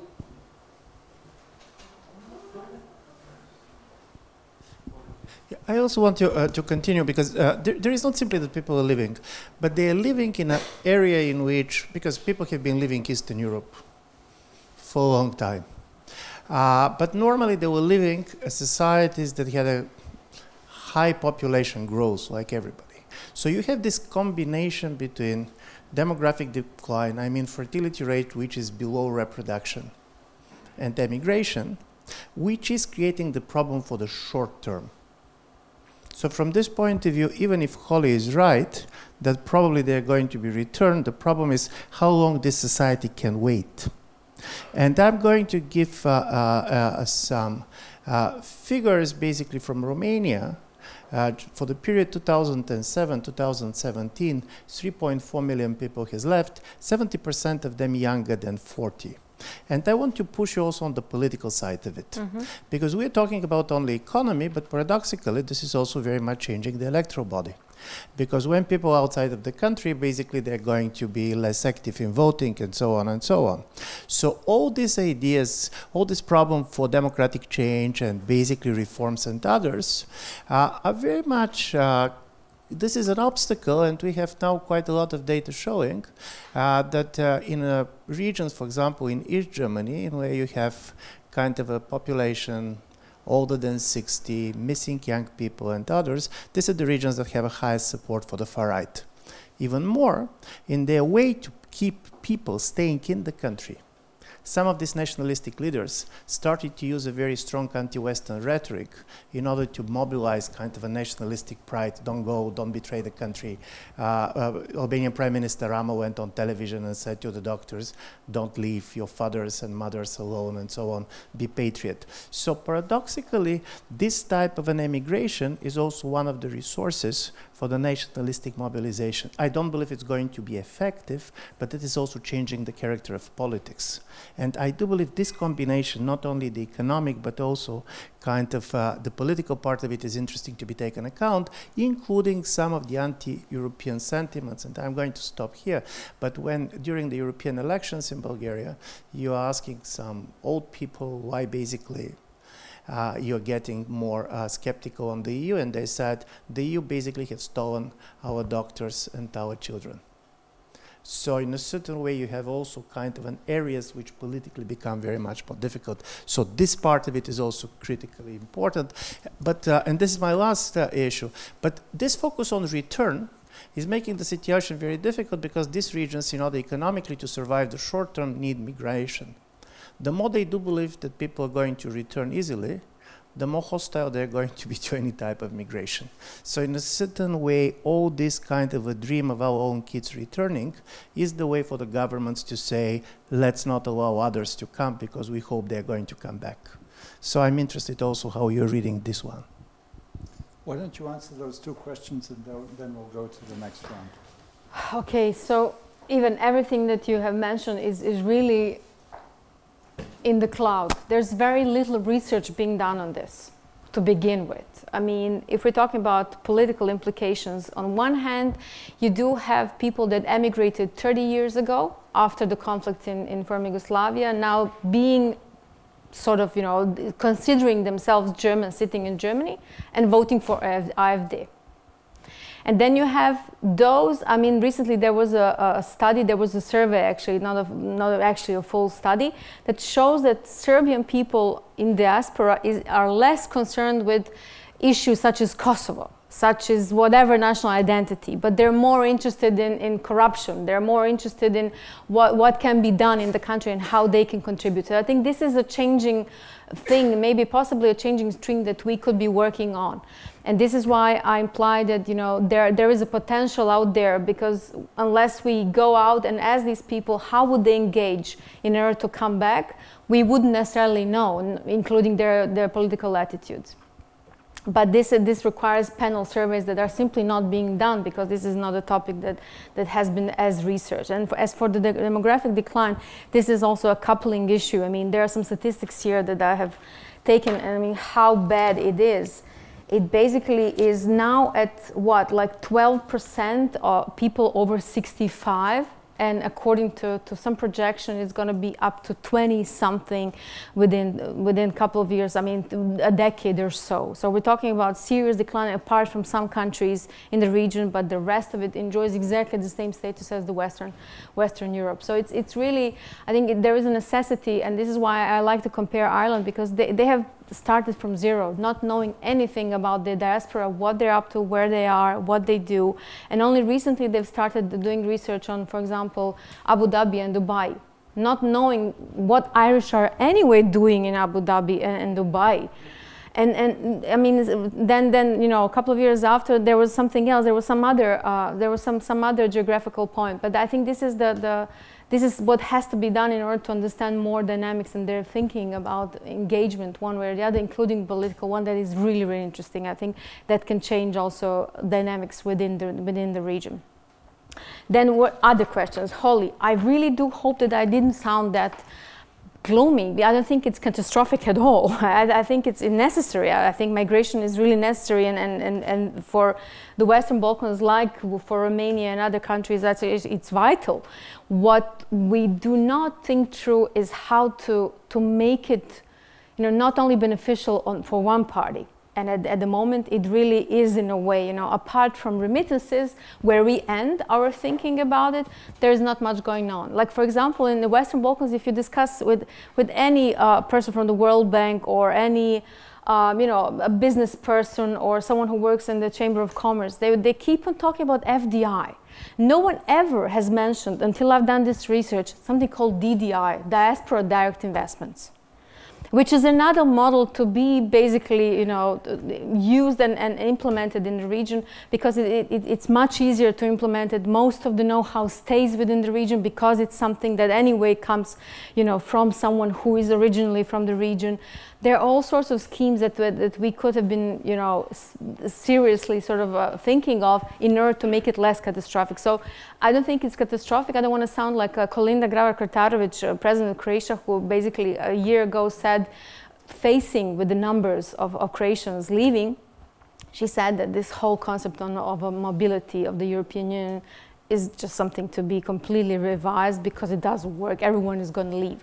I don't think you could stop anyone if they want, and if they're smart, and if they want to pursue anything out there, there is no way to stop people to go. What you can do is to possibly, you know, offer them something, some incentives to contribute back in some shape and form. And I'm being very flexible about this, because not everyone has to return. That's not the point. If you can come and give a talk about something that you know, something that is so rare, and you're a specialist on it, I think it's more probably, you know, beneficial than returning and not doing anything elsewhere in some other place. So it's really it's more about using potential in a more sort of flexible way, not very fixed. Yeah. Yeah. Just a brief comment. You're absolutely right, Holly. There's much more than meets the eye, and there's an example of the Serbian Business Club in London. These are young professionals in their late 20s, 30s who have come together spontaneously because some have wanted to return. They've organized, and they organize themselves ways in which they can return into managerial posts, into various companies back home. And they've sort of started their own kind of mini circulation. So there are a lot of that. On what the diaspora can do, having lived in the States and having talked to leaders of the Serbian diaspora, they have one big complaint on possible direct investment. They're going to screw us. They want our money, and you know, they'll racketeer us, and there have been a lot of bad examples. So it's also a question about the state capture, corruption, etc., to have sort of clean ways in which they can do it. The other ways they do it is through philanthropy, you know, scholarships for bright students, etc. So again, there's lots of negatives and positives, and I'm sure certain diasporas work better than others. Okay, so there was the question back there. The young colleague. Yes. Okay. Okay. Thank you for. My comment is. Quite short, and if there is some kind of analogy between what happened with Industrial Revolution when the villages were spread out and concentrated into the cities, and what is happening right now is that the whole states will be, in some sense, emptied like villages during the Industrial Revolution and concentrated into the cities. And yeah, that would be my question. Maybe to ask to see in a positive perspective, which is quite difficult, I think. But let's assume that if whole places and whole states will be depopulated, from people. It is, from a certain way, it is quite good, let's say, good way for the nature, because the nature can flourish again. So for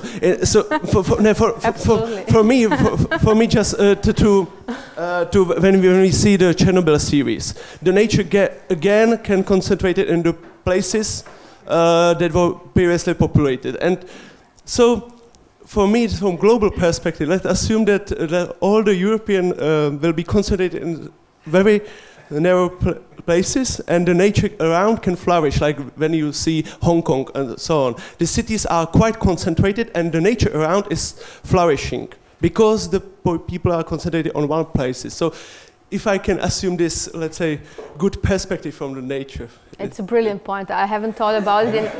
It's in environmental sort of a sense, but it... Yeah. Now let's take another question. Yeah. It's like, no, it's oh, no, it's not. Yeah, over there. So I come from Romania. It's a country who has a higher immigration rate than China or Mexico, or anyway, it's huge. We have like 17% of our people away already. And I was curious, besides Ireland, if you have any other examples. For example, Poland. I mean, I'm not even sure if it's a phenomenon that people are going back, or to which extent, or how come they're returning. Is this true? I mean, if you have some insights on this case, I would be very interested. Let's go. Thank you. Yeah, about the figures, yes, I'm a bit confused about some of the figures, including the most recent one. You said 70% of Romania. I thought it's 17. Okay, so it's three and some million. Okay, 3 and some millions. Okay. No, for instance, 69% of the researchers want to leave the country. Across the European Union, for instance, not just researchers, but the overall labor force. If you ask people who wants to live at least for several years abroad in some other country, is 62% who claim to want to do it. Mm-hmm. And it's actually 2 to 3% who do it. So between words and deeds and desires and what people actually, there is some difference. What do the figures mean if you would say 20 to 60,000 people leave a country each year? A small country like Austria, as long as we were a very poor country in the interwar period, the failed state, hundreds of thousands of people have left, including to Czechoslovakia, Romania, all the neighboring countries where people can now come from to Austria. And even in the post-war period up to the 60s, Austria was poor enough to have people going to Switzerland, Germany, Sweden, everywhere, just leaving the country. And it turned completely around with the 60s and ever since. Now, is it little or much if 20 or 60,000 people leave in Croatia, say, on average? I don't know. It depends on how many people come.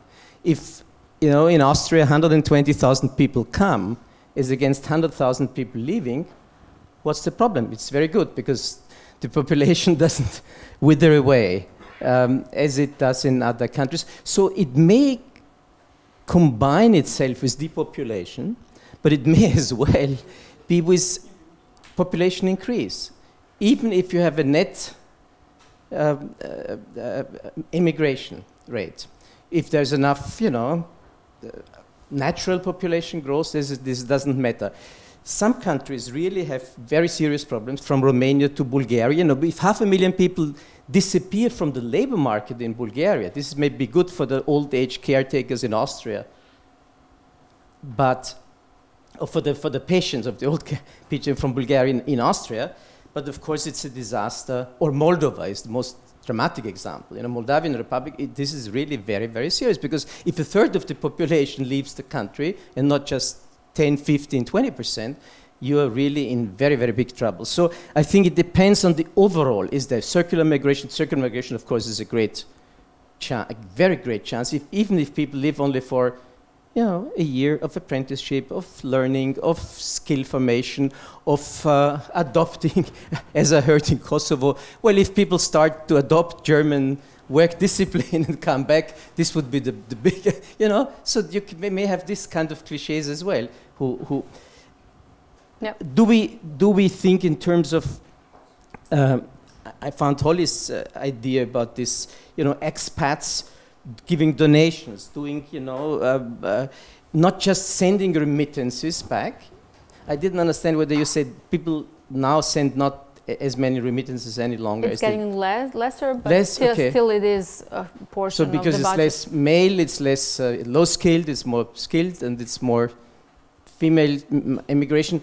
I was surprised to see that the remittances have gone back, because what you see when you go to Moldova, if you go to Ukraine, Western Ukraine, when you go to Eastern Romania, is all those conspicuous consumption items in front of very poor housing and, you know, communities where people living in Italy or mostly in Italy or in other Latin European countries.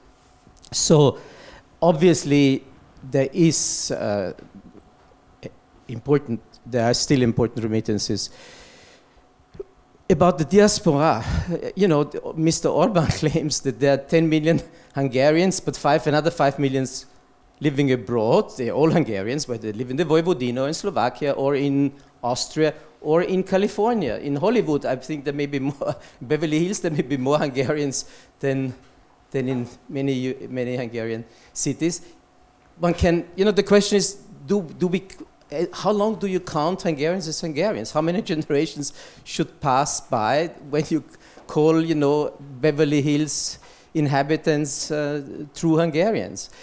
Building a community of expats, of people who help to bring about progress in their country back home is really the thing to achieve, and whether this works. You know, the Austrians have tried hard. They called it the 10. Bundesland, you know, the 10th region among the 9 Länder there where they have. It didn't work greatly for all kinds of reasons, which were very interesting to look into. Why didn't it work despite these great efforts to build such a diaspora community linked back?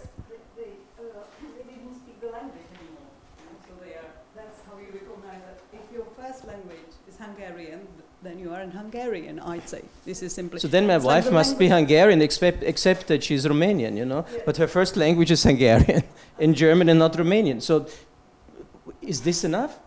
I'm not sure. Or if you say that you are Hungarian, yeah.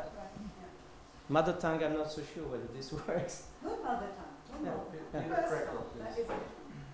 Okay, just a very short, rather a remark, then I want to overburden you with one more question about the positive examples. Because Ivan already talked about nationalist politics, that not always very unhappy about these people leaving the countries, still having the remittances, so not really voting there, not really protesting there, but at the same time boosting the economy. In Hungary, for example, it's way easier to vote as an ethnic Hungarian.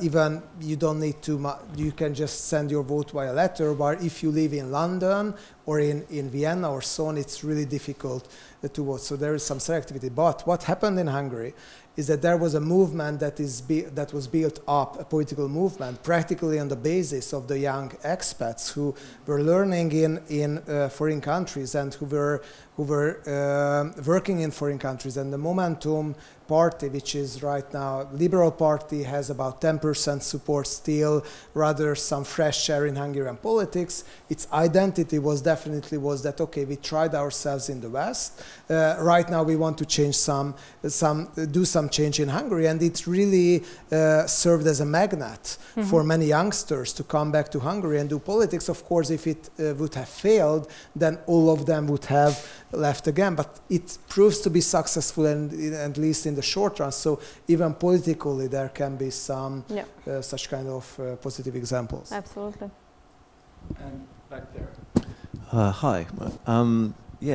There's two things I'd like to say on this. Firstly, I've lived outside the UK now for about 17 years, and that's like enriched my experience of life enormously. So I myself have been a migrant, and I've lived outside my own country for a long time, and that's helped me enormously in kind of understanding the world. So that's one side.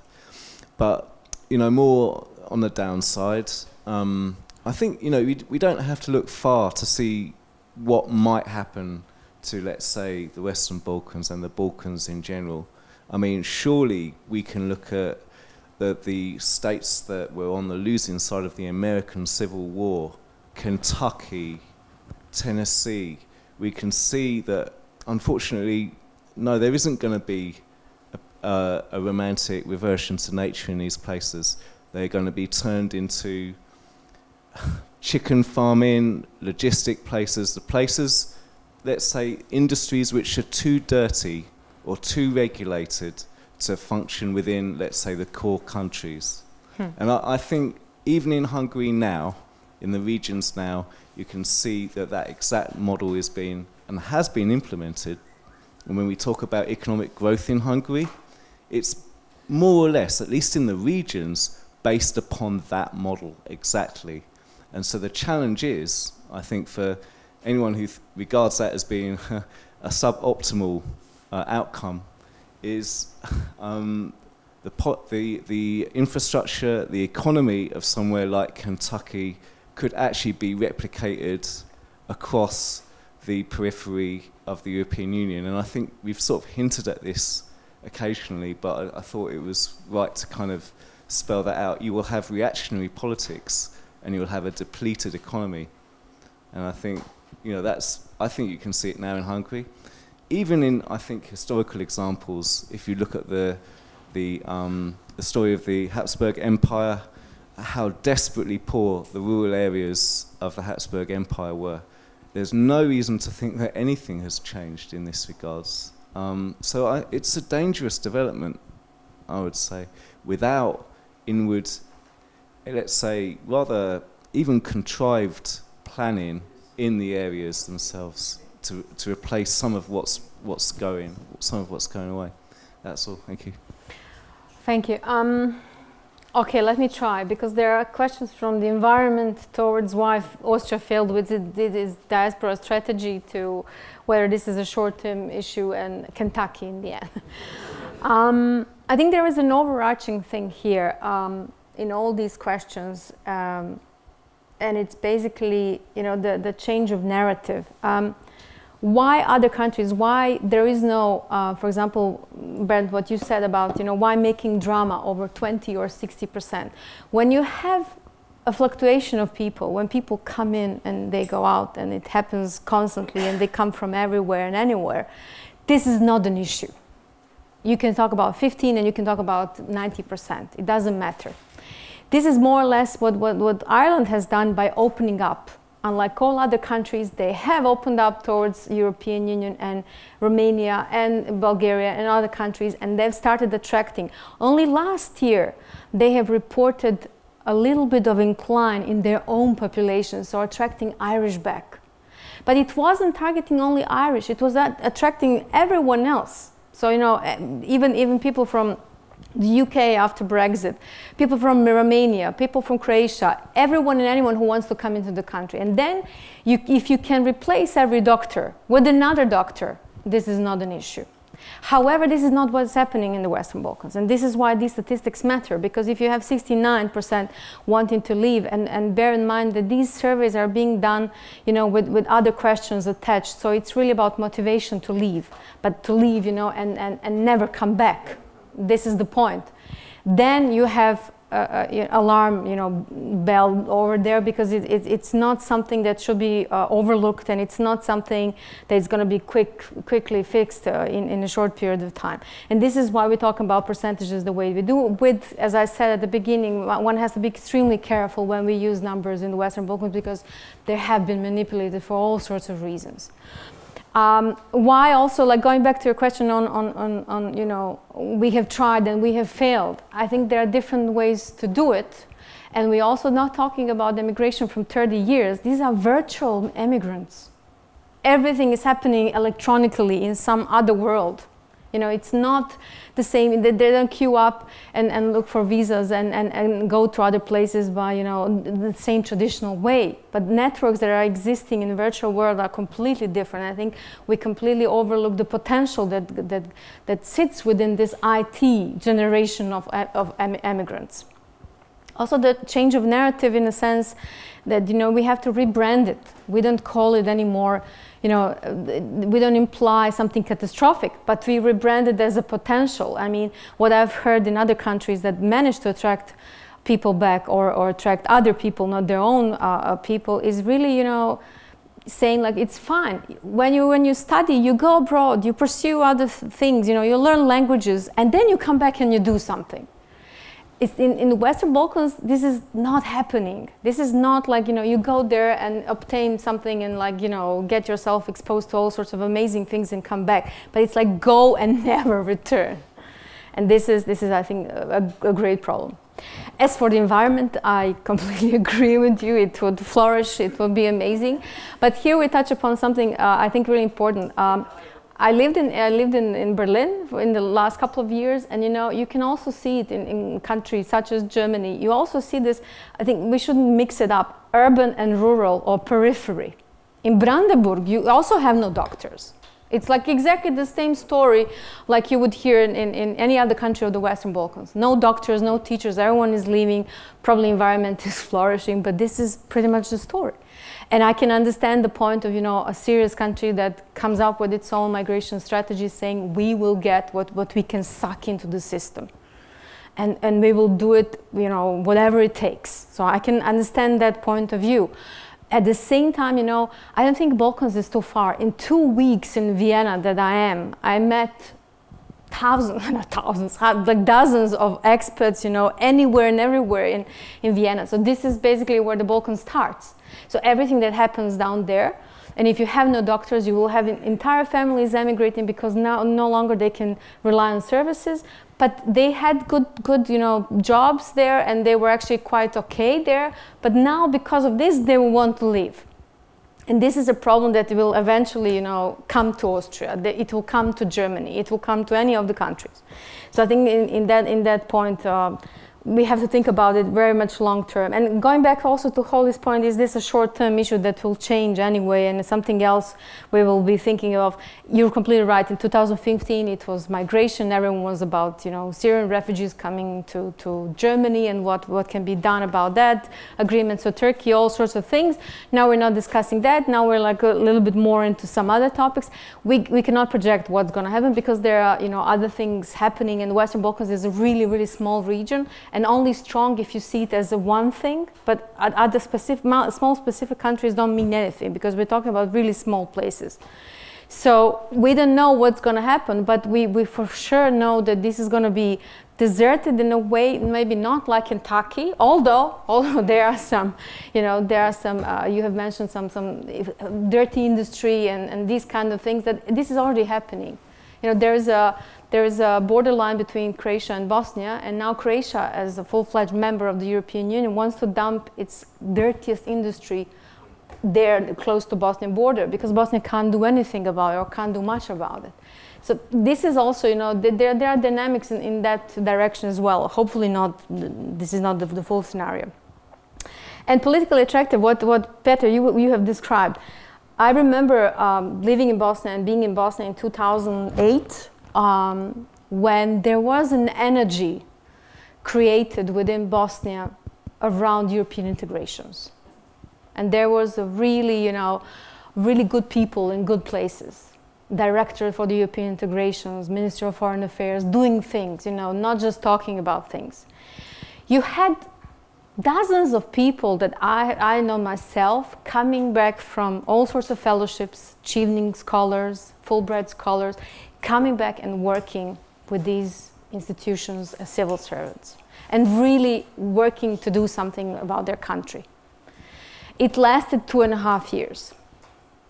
And then there was a significant drop. And they have left. And they're gone. And now some other people are there. But these people are sitting somewhere. I keep on meeting them from time to time. And there is this is what I keep on trying to explain, I don't know how successfully, that there are people like Serbian City Club in London sitting and discussing every day what can be done in Serbia, what can be done in Bosnia, how can we engage, and not to wear out ourselves in the process because we have been there, we have done that. So what are the models? What are the small concrete things, entry points we can do something about it? And this is what I want us to be reminded of all the time, because I think it matters, because this is the energy that we need. And I'm always making this analogy with this speech in Dublin and then going to New York, where you see people that are, with the time distance and some physical distance, you see things a little bit different. I see my region completely differently in Vienna than I see it when I'm in Sarajevo. Because there you easily get sucked in, and then everything is terrible and pessimistic and very few things can be done.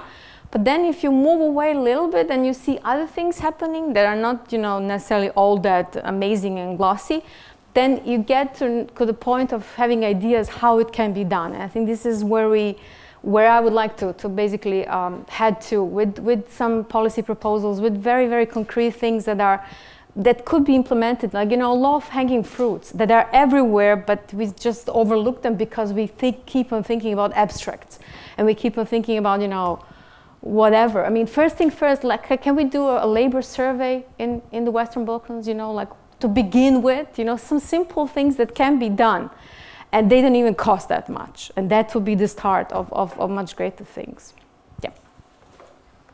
Thank you, Alida, very much. I just want to say that remembering your beginnings at Populari and the first papers that you produced, they were really a breath of fresh air, because it was not all doom and gloom and there's no future for, in your case, Bosnia and Herzegovina, but you were really picking out examples. Yeah, the road is very long.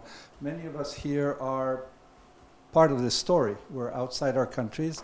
But again, because of the nature of the world we live in and the media, we're also, at least I am living with at least half of my soul and brain back home. I read the local newspapers first thing when I get up, and I go back and vote when I can. So it is different than that Gastarbeiter phenomenon in the 60s.